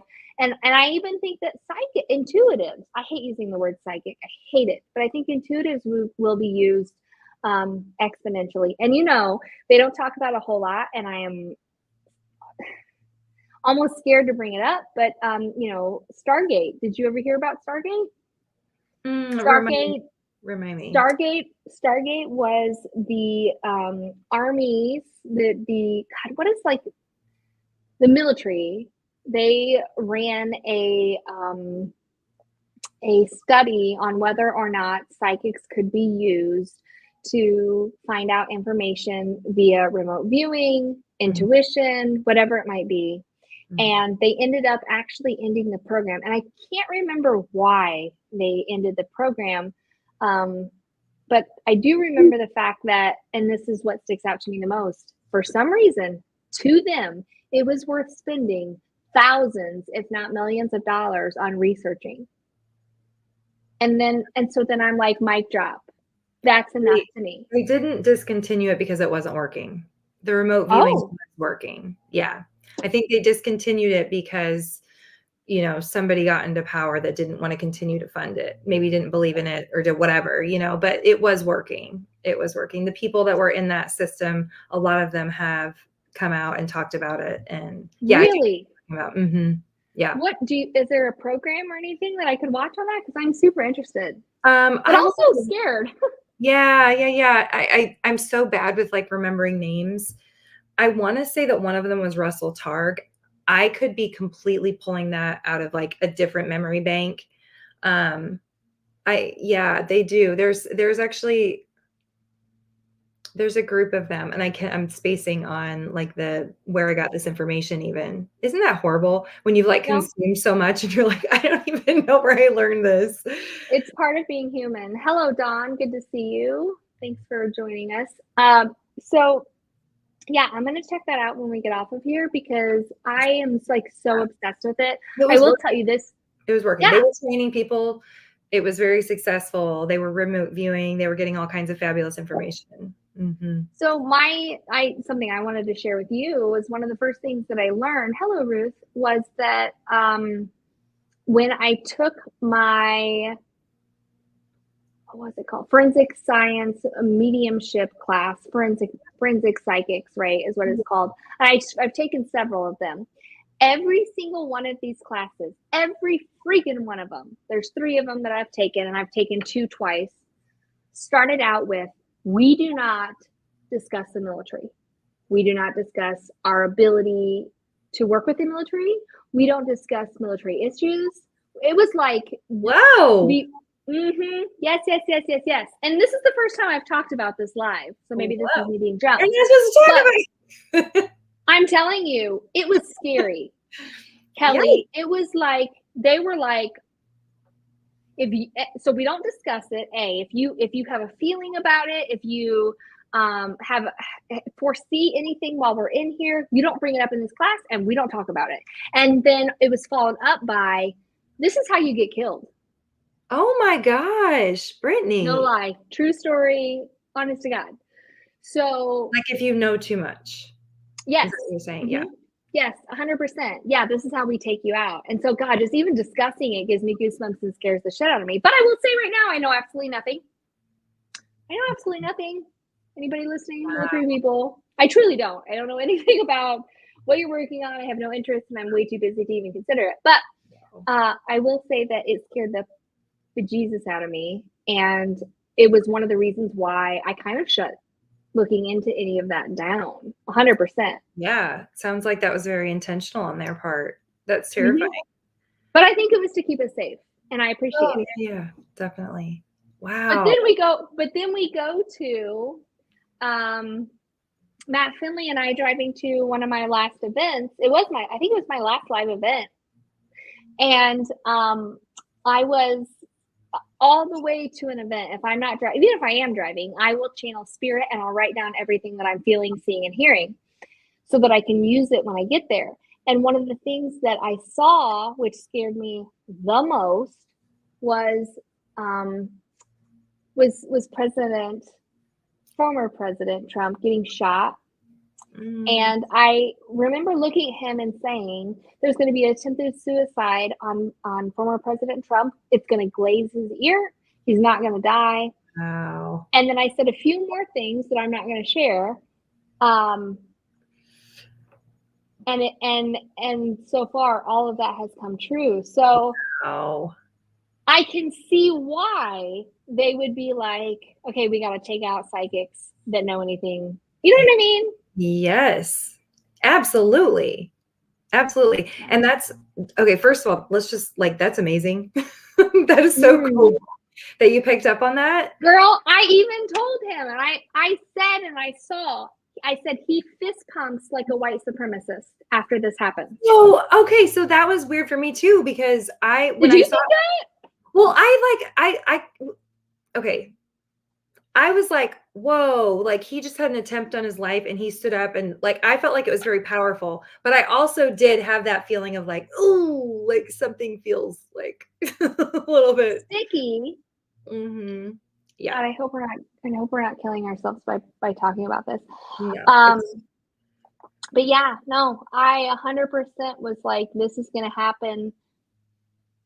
Yeah. And the way that the iconic picture, which is of him, fist pumping up in the air with the blood falling down his face, was exactly what I saw. Yeah. Wow. Exactly what I saw. And so it leads me to believe that my other thoughts, my other intuitive feelings towards this have to be correct. But I want to say that I have no intention of sharing them ever, and that I have no stock in any of this, and I have no interest in politics, and I hate politics. I don't really love politics either. However, I love people. And I think that the politics specifically right now, and I know it's always important, there's so much on the line as far as people go. And I personally am confused about how to make this better for people. I will just perfectly, very honestly say, I feel very independent right now. And I said that probably a year ago. It was I am not claiming either of these parties. I'm done, So for those of you out there that feel that same way, I'm with you. There's my white supremacist. Oh, white. Yeah. Matt Finley can agree, and we'll be able to tell you that I have always brought up the fact that I do not feel that either party has any stake in this as far as the future goes. And Chantel Renee shared something the other day, and maybe you saw it, that really blew my mind. And I said, I'm gonna from this point on remember this, because this is exactly how I feel. And that is left wing, right wing, it's all the same fucking bird. Oh, I just saw that post of hers. It was so beautiful. And I so believe that. And I'm so sick of the polarization. I'm so sick Me of too. I feel like it's all so intentional. Let's pull on these specific subjects that always get so intense in election years. And I think those of us that are so sensitive and heart-centered, it's just, I completely space out. I don't know about you, but it's just a lot. Disassociate myself from the elections. Now, do I vote? You bet your ass I do. I do vote. I do. But when I vote based on their, I guess I vote based on my intuitive feel. And it's always different. Every year it's always different. Mm-hmm. One year it might be, some Democrats, some Republicans. Other years it might be all Republicans. Right. It just simply goes. I vote based on my intuition. Yeah. And I think that boils down to the person, the individual that's on the ballot. It does. It does. And that's another just super important reason that it's so important that you do the work that you do and I do the work that I do and everybody's doing their own work on themselves so that we can get back to that place where it's like, what is really like in my higher self space? What is really right for me? And not just what like my tribal programming, we all have this tendency to be tribal. I catch myself doing it at times, like where I'm like, whoa, and I'm so aware of it, but I'm like, whoa, I feel myself getting pulled into that tribalism. Like, no, this is the right way. This is like what my people do, Even Yes, spiritualists can get tribal about like, "Ah, 100%. this is Because the way our it should be." intuition. And Yeah. I think that is like the big awakening that everybody's been talking about is coming back to, and I know you talk about this all the time, coming back to, I'm going to tap in with what's right for me. And then if we all do that, then, we have to trust where And the then, world. whoa. Why are we all on the same page? We're tapping Yeah. into our intuition and we're all agreeing with the same thing. Holy crap, this is weird. Whoa, well, maybe it's because we Right. tapped into our intuition. Right. I wrote down the word politics on my page. It is not typed out. I have 3 pages full of ideas of random shit to talk about. None of this is anything that she and I have talked about before or No. prior, and that's mainly because we want to talk about this stuff with you when we're drunk and when we can talk to you about it without a filter, without an ego being involved. But I find it interesting that politics is something that I left out that I told her we wouldn't talk about, and here we are talking about it. I've But never been somebody to bring politics to the table, but Me either. but I also am feeling very like there are some people on the board right now. I mean, like on the chessboard, Yes.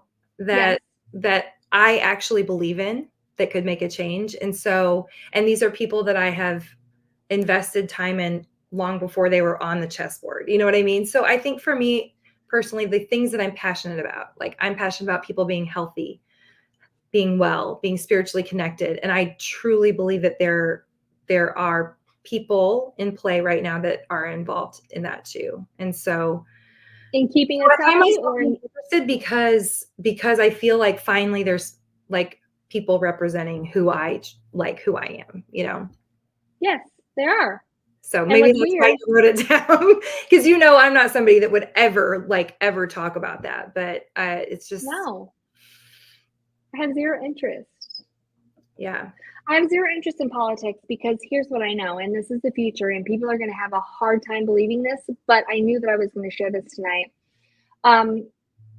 Politics won't exist at some point. At some point, we will all just realize, and this goes right back to frequency, that we do what's best for us as mankind, as humankind, and once we get to a point where we're all able to connect with the same frequency and do what's best for everybody and not just one individual, we'll be able to eliminate that completely. And maybe people think I'm crazy for saying that, but I really believe it's true. It'll be very different for sure. I think in some way, have you gotten into the gene keys at all with like human design? So there's gene keys. Okay, we won't get into it now. But what I will say is there's this concept of like moving from teamwork to this, what they call like synarchy, which is like rather than a hierarchy, it's a synarchy. So there's still, it's just like a healthy team dynamic, where everybody's Yes. a player. Yes. Feels like that's what you're describing is synarchy, where it's like everybody. I think that is what I'm describing, but I didn't know that. Rather than like this, this top-down thing. That is what I'm describing, and I had no idea that there was a word to describe it. Yeah. So thank you. I didn't either. Oh my God. I've dug deeply into the gene keys in the last like year and a half, and synarchy is just a big word that comes to me a lot, like synarchy. So what's the difference? So there's gene keys and synarchy. So gene keys make up? So gene keys are like, I want to say, I don't know, this is kind of going off on a big tangent, but human design is a system of kind of understanding yourself. In a lot of ways, it's like a way to understand like what your soul came here to do and like what your conscious and unconscious tendencies are, what your gifts are, what your big shadows are. It's just a way to like kind of understand your blueprint. And then the gene keys are something that was kind of created. I would say it is separate from human design, but it goes together with it. So it's too much to get into tonight. But what I will say is in the gene keys, like one of my specific gene keys. And if anybody wants more information about this, they can message me and I can send you resources. I will message you. I want more information. Richard Rudd has the gene key system, and there's human design stuff everywhere. But like in my specific gene key activation sequence, which like I said is too much to get into tonight, synarchy is like a huge part of that. And this conversation around how can we move from like hierarchy, like we would think of like the one at the top that makes all the decisions and it works its way down, to a synarchy where it's like, it's more of like, I would say more of like a circle, or it's just this flowing thing where like where we discuss things. Everybody's in their gifts and it works together, but it's not like the pyramid working down. It's not the 1%. We'll just, we'll say that. It's not the 1% up here that's like pulling all the strings for everybody else. So I'm writing this down because I've never heard of this. Yeah, let me know if you want to talk about it more. I can send you lots of resources, but I want to talk about it more. That is insane. And but if so maybe that's what I'm seeing, and I just don't realize that there's a name for it already, and it makes sense. I didn't either. But it's like when you read his work, here's what I will say: if you get into the gene keys, if you like, for example, if you order his book, it's like this big. It's huge. It is so deep, and I've heard people say over and over again that it's like the gene keys calls you. like when you're ready for it, the gene keys will find you. And then you get into it. And a lot of times you start reading it and you're like, this is like too much right now. That's exactly what I did. It called me. And then I started reading about it and I was like, what? Every paragraph I was having to reread like 4 times. But it's one of those books. I'm just warning people. And then you like go away from it and then you like get called back and then you go deeper with it. And it's really just a way of like understanding how you were, it's one system. I don't like to think it has all the answers. So let me be clear about that. But it is one system for But our systems right now don't have all the answers either. Yeah. Well, and it's a system based on ancient astrology, ancient, Chinese medicine, quantum physics. Like it brings together a lot of different aspects. So it is very fascinating. But it, for me specifically, that's a big part of my chart is like helping people. I help a lot of leaders try to understand how can I manage and not be like the force on top that's like, I love that. It's like, how can I lead, but like be part of my people, which I think is like the conscious evolution that's happening right now. Exactly what I see happening. 100%. I just didn't know there was a word for it or that it was already happening, but it makes sense that it already is happening because hello. Okay. So do you want a wild one or do you want something more pertainable to what you do? I feel like I need to give you another one. Okay, I'm ready. Ooh, I love this. You're going to be asked back next week. This is just actually next week is my assistant, but after that, then you come back. Okay. I'm not even sure what this question is yet because it's like forming in my head right now, but it has something to do with where do you see, this is literally down right this second. Okay. Where do you see the balance of masculine and feminine energy going? And I don't mean that in anything other than like, so I'm going to say it doesn't have to be crazy. I mean, like inside of me, Kelly Howe, balancing masculine and feminine. Inside of my husband that you just met that was talking about the Hunger Games, like balancing masculine and feminine. What do you see in the future as far as like interpersonal revolution with that? That literally just what they were like, I want to know what she thinks. Sorry. I love that because you know what that says, and that's why we ask psychics on this fucking show. Because we know that you'll get those downloads and that you'll ask the question and the question is supposed to be freaking answered. The question is supposed to be answered. And so, oh my God, I love that you asked that question. That's something I never considered. It's not on my page of questions at all. So it's super awesome that you asked that. But I want to know when I'm done what your thought is here as well, because you wouldn't have thought about it or brought it up if you didn't have something to say about it too. But I think that first, before we can answer that question, we have to go back to history. And in history, it's been all about who? It's been all about men, right? Yeah, like we're finally just getting within the last 30 years to a point where, and I would say 30 years ago is when it started. And I don't know why I'm bringing up 30, but it's what I'm feeling. where women became a more important part of society than what they previously were. And there goes my ear thing. But I don't think it's near as, I think we've made an incredible advancement in where our mothers and even our I don't want to say our grandmothers, but where our mothers were, you know, they were working and this was a thing. And this, you know, it started with our moms where, okay, get your ass out there. You should have a job too. Mm-hmm. And, you know, prior to that, it was you stay in the house and you cook and you clean and you work for the kids. But because you do that, I'm able to beat the shit out of you or tell you where to go or what to do. Yeah. And within the last 30 years, I feel like women have been able to take on a much more, I guess I want to say masculine. I don't know, what would be the right word, Kelly? I think masculine is the right word because it's the balancing. Like a feminine energy can still be more masculine. And a masculine energy can still be more feminine. Absolutely. So it's like men are now able, and I know this is all about time. This is a show about time, so I don't really know where to put this.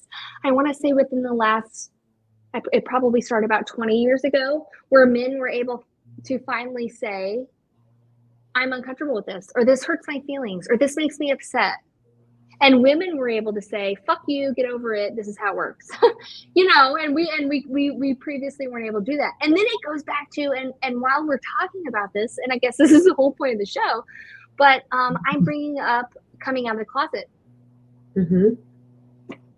And I don't know why, but I'm bringing up men being comfortable coming out of the closet, and women too. Within the last, right? For men, like emotionally in like a feminine way, to be like, I'm okay with showing that I have this other side, and then women are doing the same thing.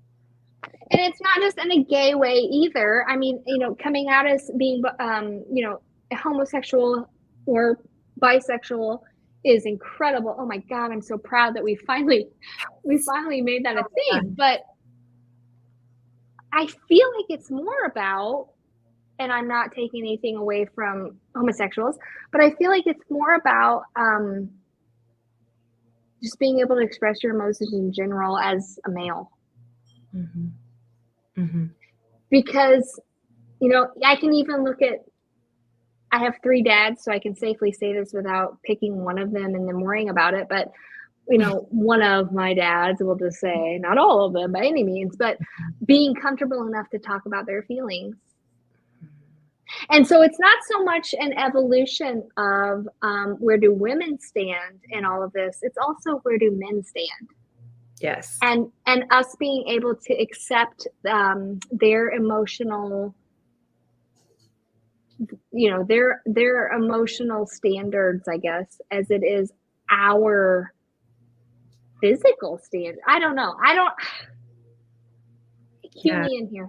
No, you're I mean, I think this is exactly why I was asking this. I just think that you've nailed it.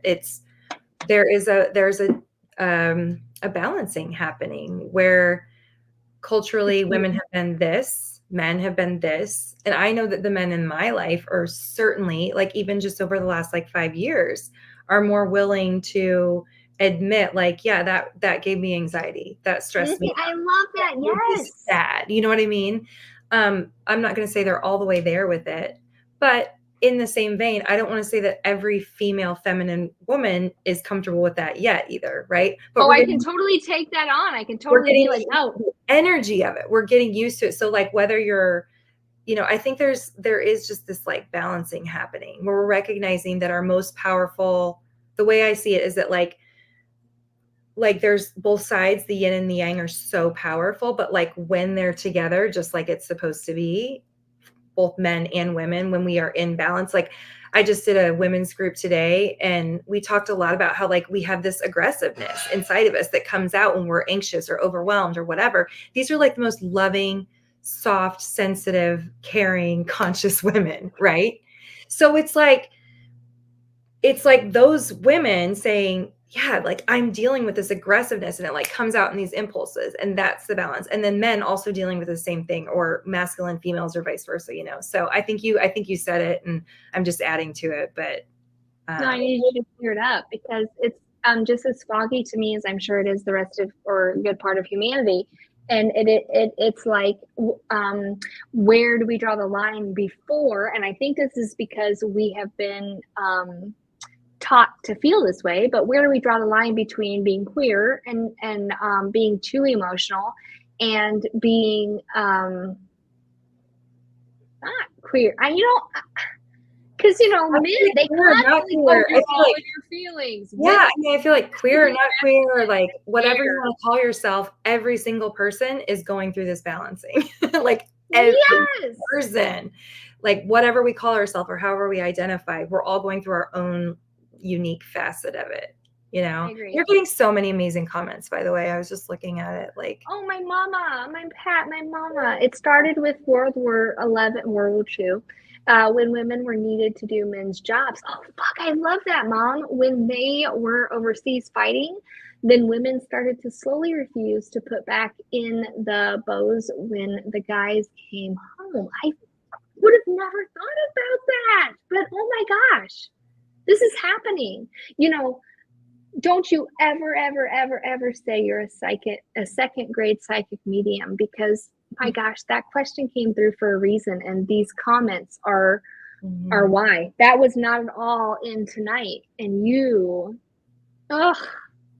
thanks, sister. Thank you. It really was like, I was like, okay, I'll ask her.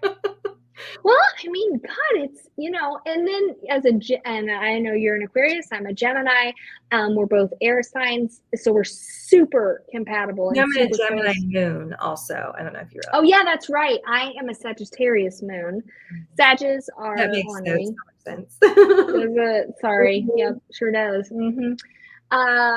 But yeah, we're like really abrasive. Maybe abrasive isn't the right word, but I feel like it is. I feel like air signs are the most abrasive.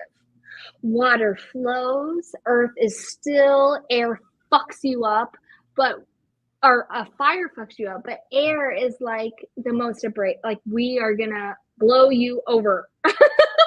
You're not gonna be standing. We do it like mentally, which is like a whole different. Yes, exactly. And so for two air signs to get together and talk about these subjects is really intense. But yeah, it's what air signs do. Like, we think so deeply. I mean, it's like the mental realm. It's like, oh yeah, let's talk about that. Let's just freaking do it. I am a Virgo rising, Rhonda, by the way. So give your intuition on that, because Virgos are earth signs. Mm-hmm. Which means they are the most grounded sign of all the signs. There's 3 of them. Virgos, I can't remember all of them. I know Virgos for sure, and I don't know why.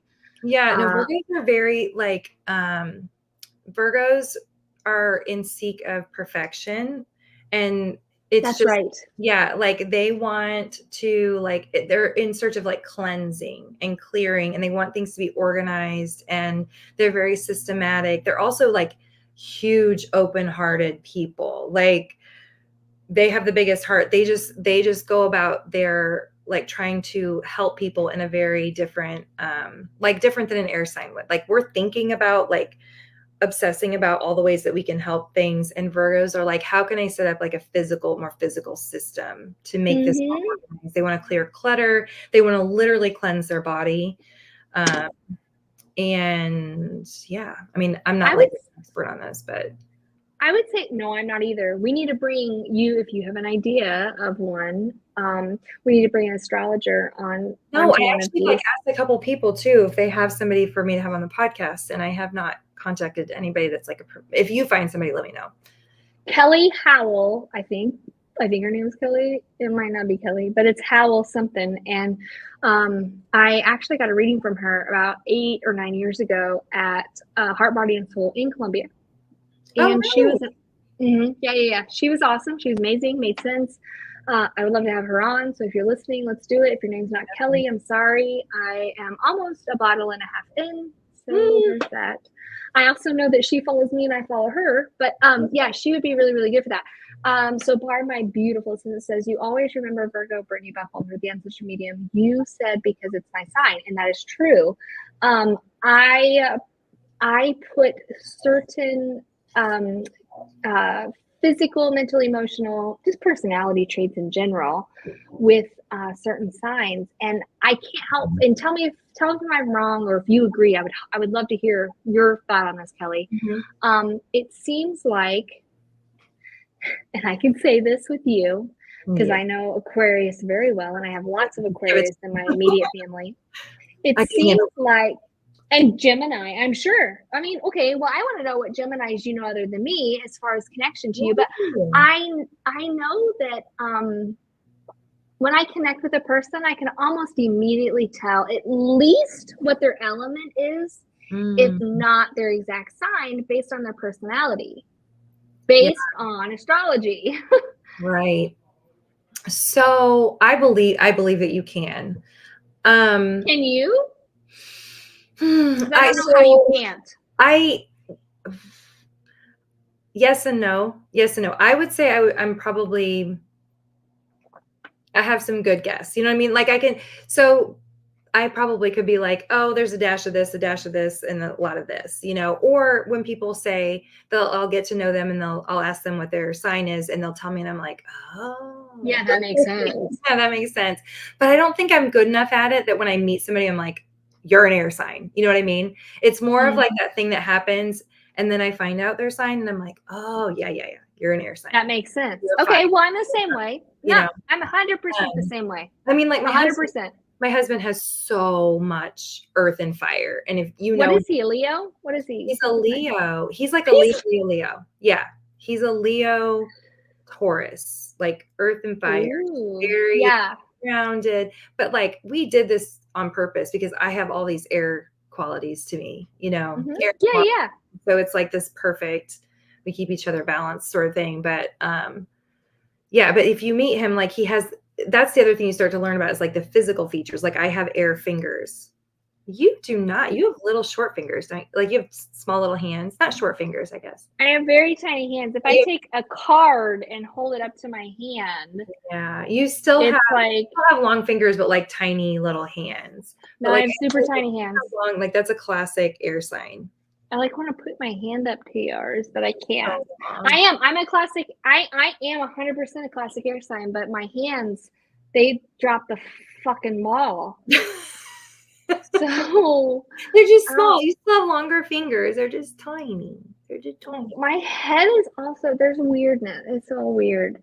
But you brought something up one time that I absolutely loved. I still do to this day. I bring it up all the time. But before I bring this up, I want to bring up the fact that I don't put 100% stock in astrology.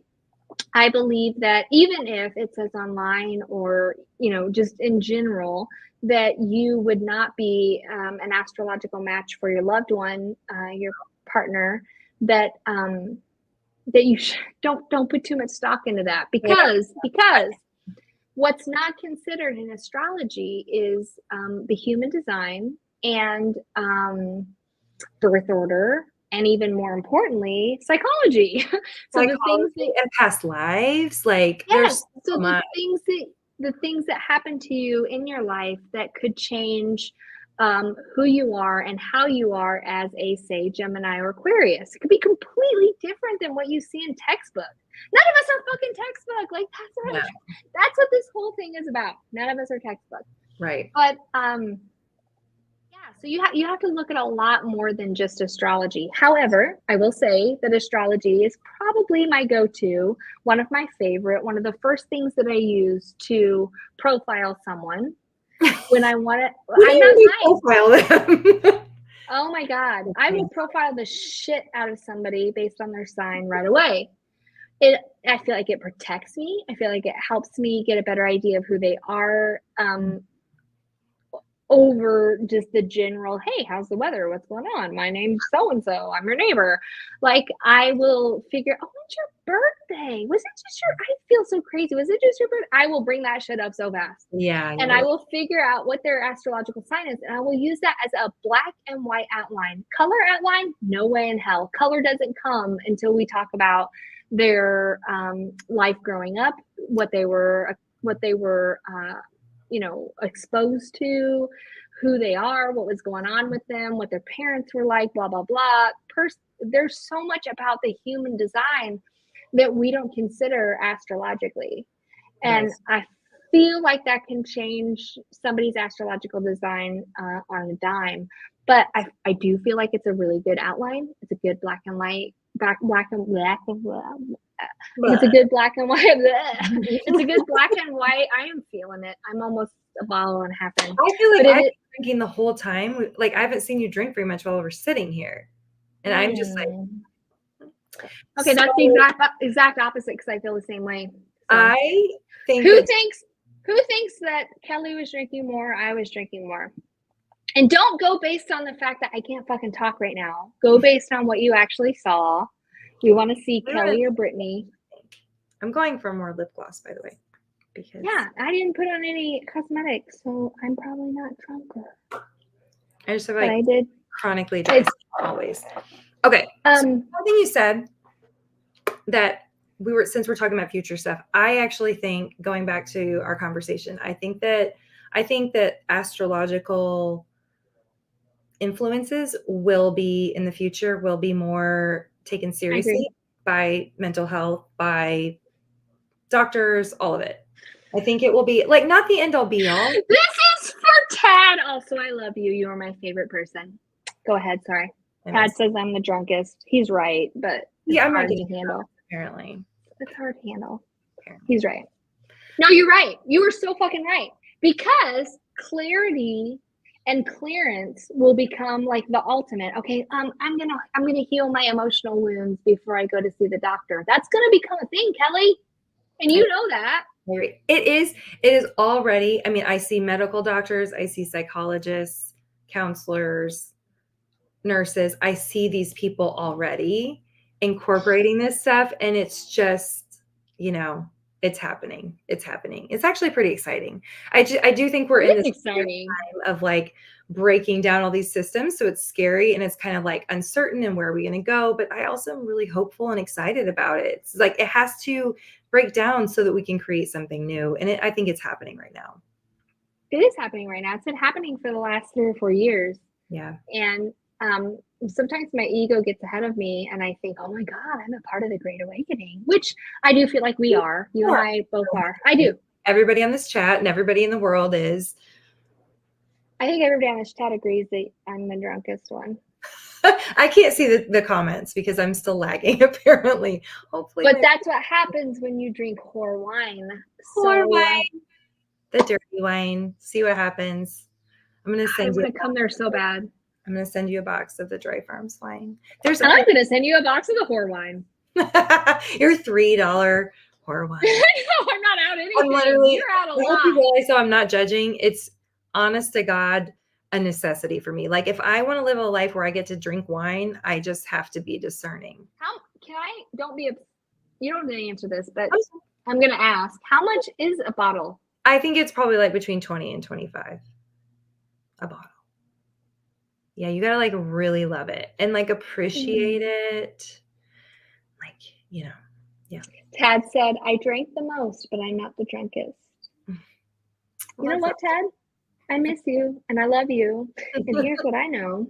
I'm going to come see you soon for saying that because I know that you're full of shit and that I am the drunkest and it's okay. But you got my back and I love you for that. Exactly. So what do you think about electricity? Ooh, are we going to go? Okay. Right? Like, how do we even end that with that? Oh I know. God. I'm like, how much? I mean, because it is, I mean, I don't need to jump off, but. I'm about to piss myself, but I'm good.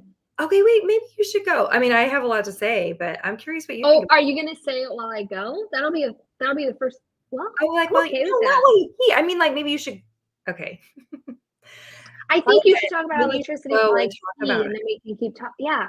Okay. Let me ask this.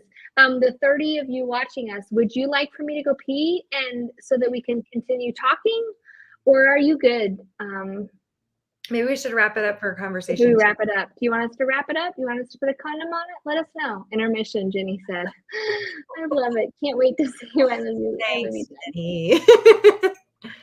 Jenny said intermission. Hey, you're the intermission. And then when you have to get up and go pee, okay, go pee and let her talk. Oh, okay, I'm done. Thank you, Katie. Electricity? Okay, I'll be right back. You go ahead and talk. Like, I don't know if I feel okay about this. It's your show. I'm gonna go and I'll Okay. be right back. Okay, Okay, bye. Go do your thing.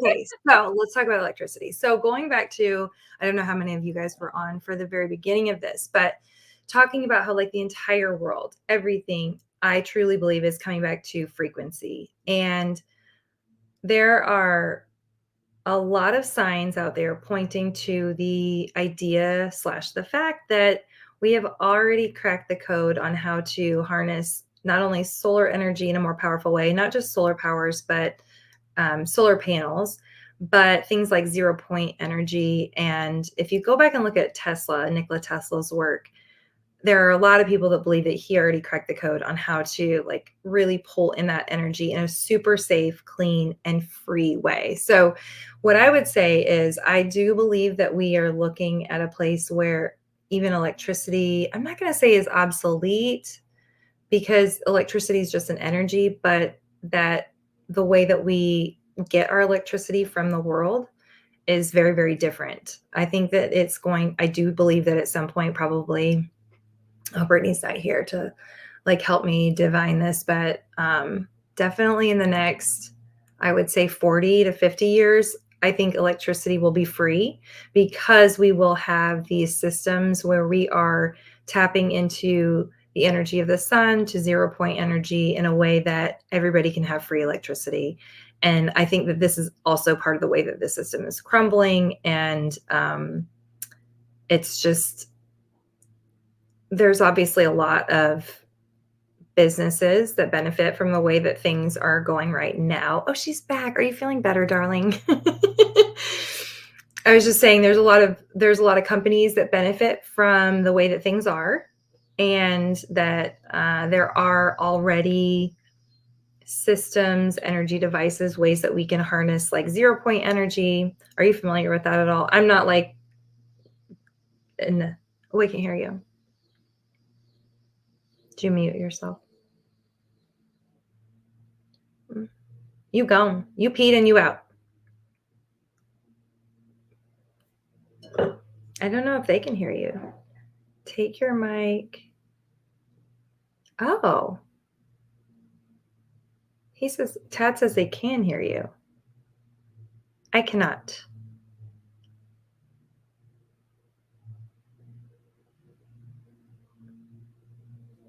I do not hear you, Brittany.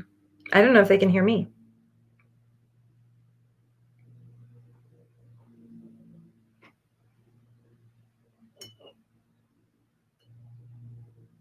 Weird.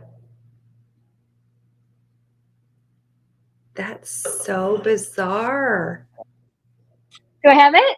Am I back? Oh, yeah. Okay. Okay, did you push something? What just happened? Yeah, no, I pushed the button that the TV told me. I mean, yeah, no, we're good. I just didn't follow direction, and I don't follow direction sober, so I probably wouldn't follow direction. It's okay. It's okay. Anyway, Thanks for loving me. I don't know that electricity will go away. Maybe it will. I don't know. But I do think that the way that we derive electricity is like going to be totally different. When you say the way, do you mean the power lines, or do you mean I don't think we'll have power lines. I think we're going to have 0 point energy devices. Like, I don't know if that will be in every house or if that will be in every city. I don't know. There are a lot of people that think these things already exist, and they've been around even since Nikola Tesla. Wait, what do you mean they think that it already exists? Girl, you're gonna have to go back and listen to my dissertation while you were peeing. I will totally. I'm totally kidding. No, I was just saying, like, there's a lot of big business that's invested in keeping things the way that it is. And there's a lot of evidence that points to science that has already been able to tap into these energy fields. And one of them is called zero point energy, to where we could have free electricity. But if you think about if overnight we could have free electricity, or let's just say even over the next 5 years, we could have free electricity, how many businesses that would disrupt? Wait, why would it disrupt businesses? Well, okay, so like think about cars, gas, oil, that wouldn't be needed anymore. Any sort of electric company in any city wouldn't be needed anymore. You know, like those are big businesses. Gas and oil is like as big as it gets. When So you say that, do you want to know what the first thing is that I saw? what? Yeah, you do want to know. The first thing that I saw when I don't you know, said, do I? this is me, this is our relationship in a nutshell. This is what happens when two air signs get together.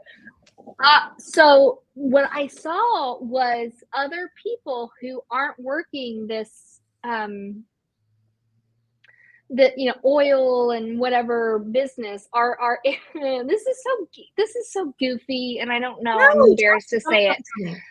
It's that they're able to explore people who would originally be in this area are now able to explore their spirituality, what they actually want to do, what their ability is. But I feel like that's going to happen like in so many different areas. So, this is stupid, but like Walmart checkouts, we're not going to need as many people to be working there. We're going to need just staff people, right? Like for physical things, if we actually even need that. That makes me ask a whole nother question. But I really, really think that the downfall of a lot of current businesses or current corporations are going to make way for people to explore their actual life's path and choice. And I know that sounds so silly. It doesn't sound silly to me at all. It does not sound silly. That makes me feel good. It sounds like the reality of like assuming that these changes can happen and we can feel less stress. When we are less stressed, we automatically get to tap into our higher self and connect with our guides and to God. Oh my God, so much. Like, so much easier, So it's like, I think that all like the crumbling that's happening right now that we're all living is very stressful. And as things start to get organized, that's going to fall away. And of course, everybody's doing their own level of balancing in the chaos, Mm-hmm. It doesn't sound crazy to me at all. I think that is where I believe that that's where humanity is going to. And you're right. Like this is what happens when you get two air signs together. If we were talking to my earth fire husband, he would have a different take on it. And that's okay. I don't know though, because he's pretty pretty involved. He's super involved. We hear each other out. You know what I mean? Like he gives. It does so make sense. Like, what's the point in all of the I don't know what the word would be, but all of the advances that we're making, and I know I'm going super simple here, but like checking yourself out, paying for your electricity bill online, no longer needing a person to be in person for that. All these different things that we're able to do now without a human being. And people are freaking the F out. They're like, oh my gosh, the world's being taken over by robots. And I'm not saying that that's not the case. I have no idea. Yeah, no, there are parts of it that scare the crap out of me too. But it's almost like these advances and this involvement is happening so that we can physically and spiritually evolve ourselves. Mm-hmm. Yeah, no, I agree. I mean, and I think this is the balancing we were talking about too with the masculine and feminine, and it's just like reflected in a different way and kind of balancing how can we be like in our physical earthly lives and also balance all of this technology that's coming in so hot and so fast that is taking over jobs. And for those people that it's taking over their jobs, that is terrifying. However, if you think of a world where there's like, let's just say hypothetically, we don't have to pay for electricity. We don't have to pay for insurance. We don't have to worry about money for these like basic needs. And like the grunt labor that is so hard for people and like damages their body, and that disappears, and maybe machines take that over. But now it's like less stress and more space. It's like more there time. more time, there is an opening that can happen. And then I also think, as you were talking, I sort of saw this happening too, where it's like, as publicly they acknowledge that these energy devices and these energy technologies exist, it's like internally we can acknowledge what is happening inside of us. You know, it's like that mirror back and forth.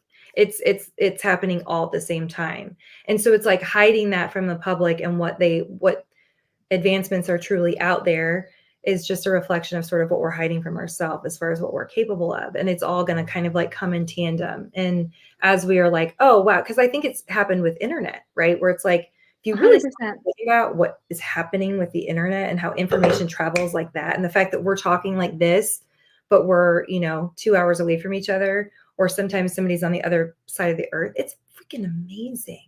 It is. It's incredible.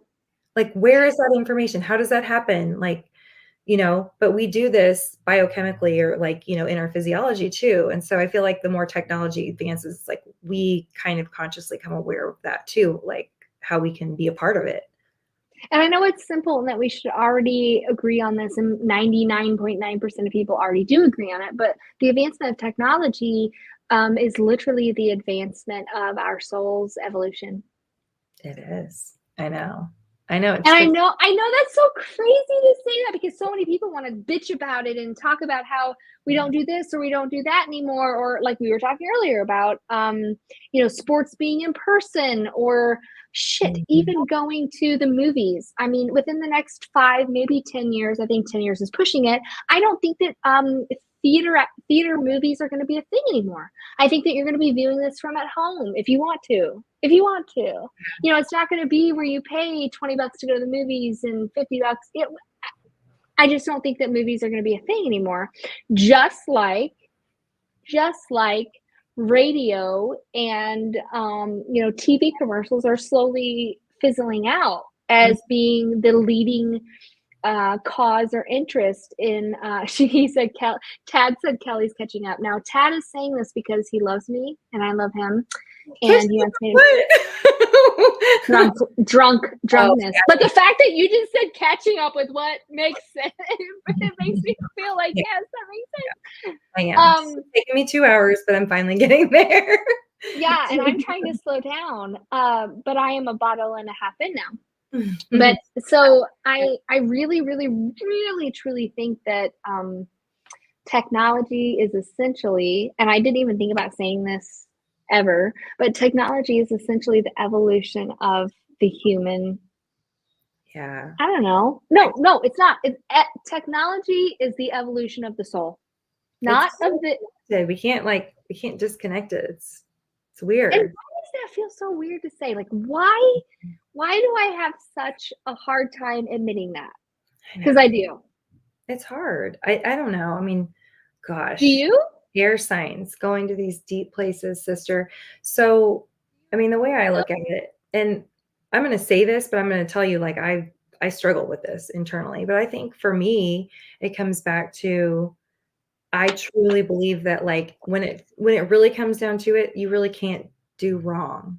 Like, anything that's created is still of source, even if it ends up not working out, So even if AI comes along and is terrible, I mean, it's already here, obviously. Right. I think from that higher perspective, I don't believe that there's like wrong, Okay. I don't know if that makes sense. Right. Okay. So you don't believe that there is wrong. I think that the higher perspective is that we were all given free will to do things, and that comes into creating technology, and that's still part of the free will that humans were given, So it's like, it might not be what's always best.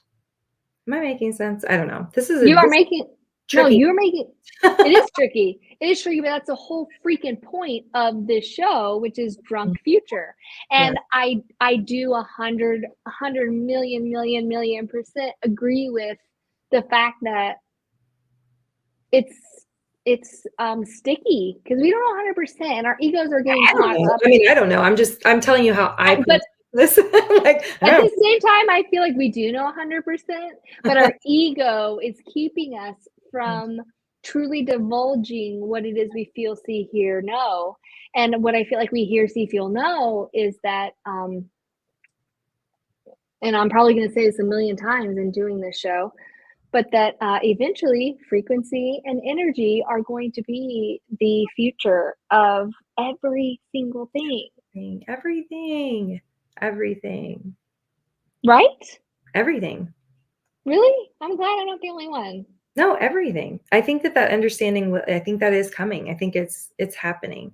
The reckoning, where we have Why to. does that feel? Why do we feel like we have to make this icky face or feel awkward or uncomfortable in saying that? Because you and I both know it's the truth, but at the same time, and maybe it's our ego. Well, I think that we're still, even though we know what we know, we're still battling with our programming. And you and I know the work that I do, it's like literally the programming isn't just in the mind, it is a nervous system reaction. So it's like my voice wants to speak, but my body's like, and we're not dealing with programming just from our lifetime. We're dealing with thousands of years of programming around like, no, this is the way it is. You guys are speaking about things that, and I mean, I think there's discomfort in not knowing too. Right. And again, it's Right. that program of like, don't talk about it. If you don't actually know, don't talk about it. So I think for me, it is that kind of contraction around, it's like just literally a nervous system reaction around, can I talk freely about this? Like what I really believe. Anxiety. And it's a reaction that's primal and deep.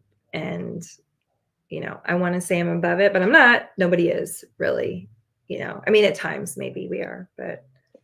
So we both said that we would tap out at 2 hours, and we're an hour and 18 minutes past. I know. Which means this is the longest one I've done yet, and I am not You said surprised. 2 hours, I was like, hey, no, well, wait, we're going to talk for 2 hours. See, I am catching up. Me too. Yeah, no, but that's the whole freaking point, and that's why we still have just as many viewers, within the 30 range, Like 25 range as we did in the beginning. But initially, and the people that logged on in the last 20 minutes are getting like a different. I know, they're getting a whole different experience. So you guys who are just now logging on are going to have to go watch the beginning and be like bored, and then you people who logged on originally and are now off are going to have to go watch us now. That's funny. Katie's like, what? She's like, what the hell are you guys talking about? Yeah, you got Katie. You have been watching for, let's see, we got on 6:30, 7:30, 7:30, 8:30, and 2 hours and almost 10 minutes. Oh yeah, so you tell us, have we had like different phases, or are we still tracking pretty much the same? Yeah, we want to know. Anything and everything will help us. I do have one last question, and I mean, it doesn't have to be the last question because I'll go forever and I have no plans and I'm lame. But I would almost prefer like, let's do one more and then let's do like another round of this. This is fun. Yeah, like another time. 100%, I agree. But I'm not surprised that this happened. I really did 2 hours. I was like, whatever, that's so long. But now I'm like, it felt like 20, maybe 30 minutes. Anyways. So I want to know what your thoughts are on future relationships. And when I say relationships, I mean, partners, getting married, not getting married, being single forever, not being single. I want to know, and let's put a time on this, and I'm going to let you put the time. I'm going to let you. Is it 10 years, is it 20 years, is it 30 years based on what you're about to say? What is it? How different is it, or is it different at all? Oh, God. Based on evolution. Okay, based on evolution. You don't catch me without words very often. I know, I love it. Hey. But right this second, I'm kind of like,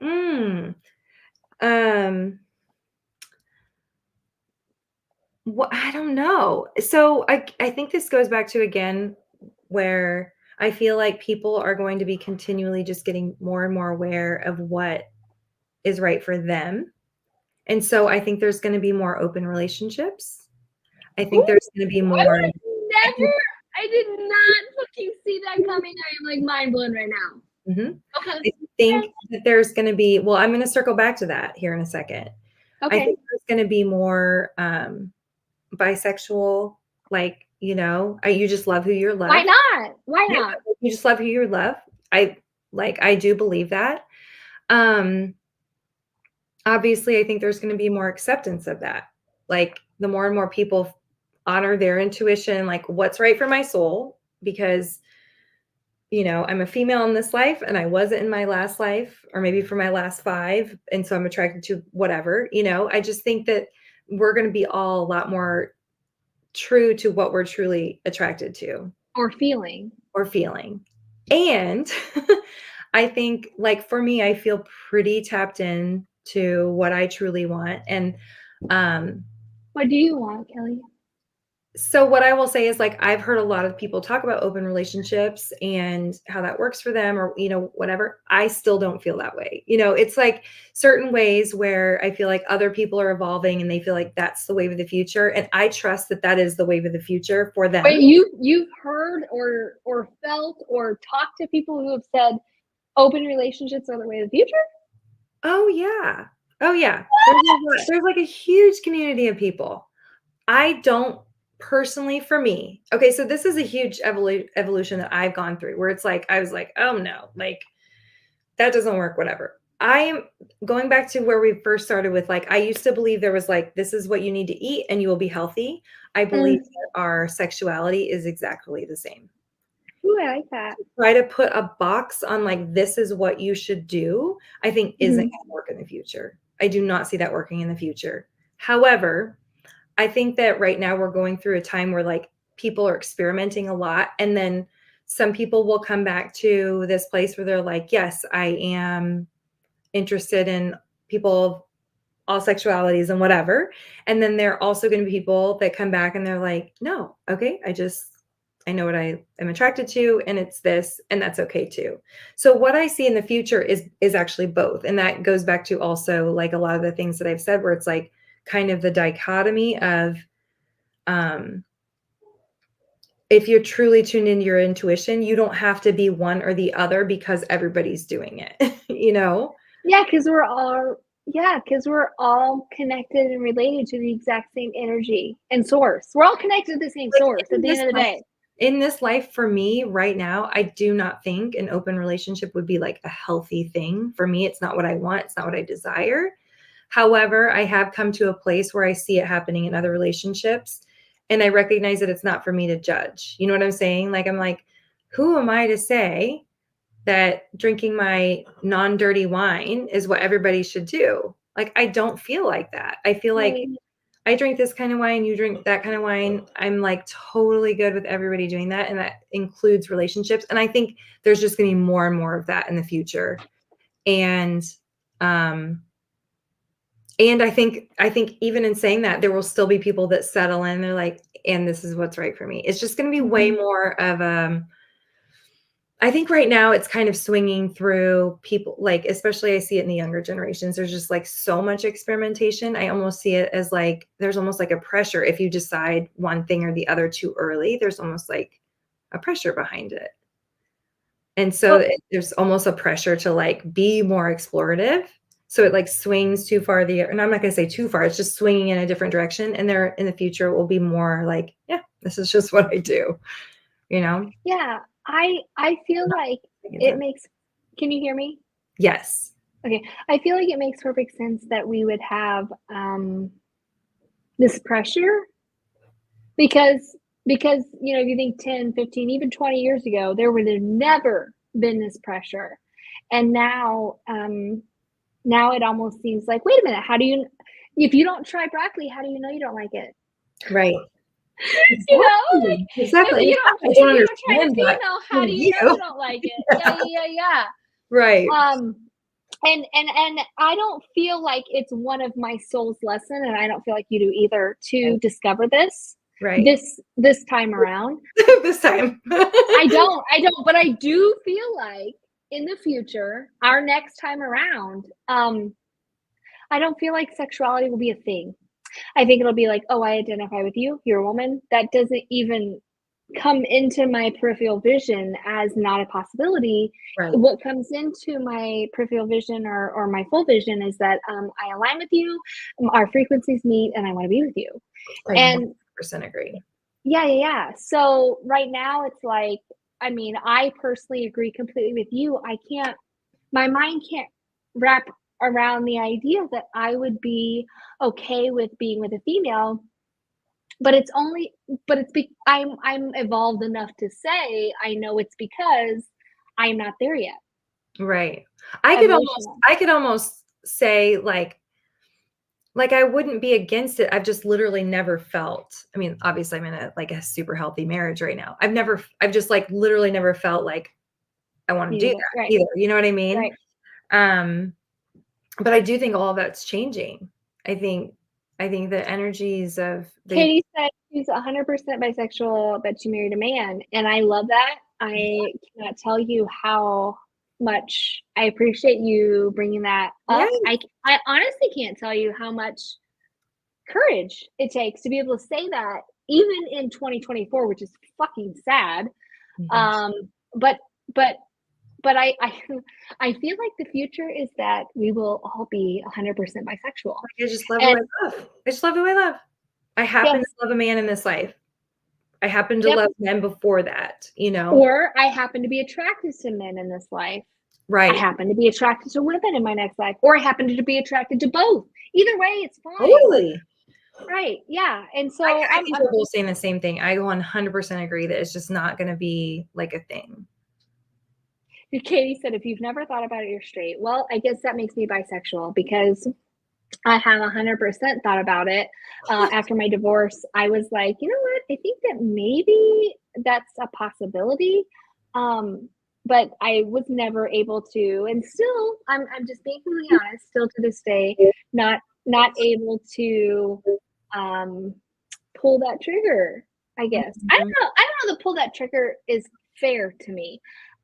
I feel like it's just I'm not attracted to the female, to that, you know. But it's not something that never entered my mind. And I feel like as a woman today, that has had to have entered everyone's mind. Like the fact that we can talk about this is like men can't do that.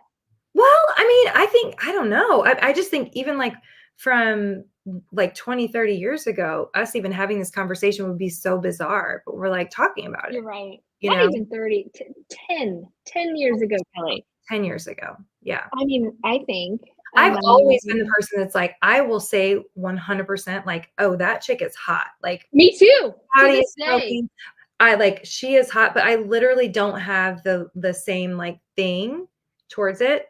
But I also am like, but I could see how you would like, look at that. You know what I mean? Yeah, no, really. And I love that about you. And I feel like it's why we get along so well. And same with Shani. I feel like we can all be out and be like, Jesus Christ, is anybody else? You're like, wow.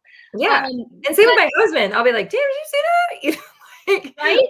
Wow. But how often can you think of or hear of or have ever heard of a man that goes, Jesus Christ, all right, good job, buddy. Like that doesn't happen. Yeah. And so that leads me into a whole other thing that we're not even going to get into because it's too late and I'm too tired and I'm too drunk. But that is that which gender is more evolved? To be continued. I mean, seriously though, I can look. In fact, I'm almost embarrassed to say that a girl can walk past me and I can check her ass out and like notice that other people notice that I just checked her ass out. And it is not because it's not coming from a jealous perspective. It's coming from a goddamn girl, I am proud of you. Right.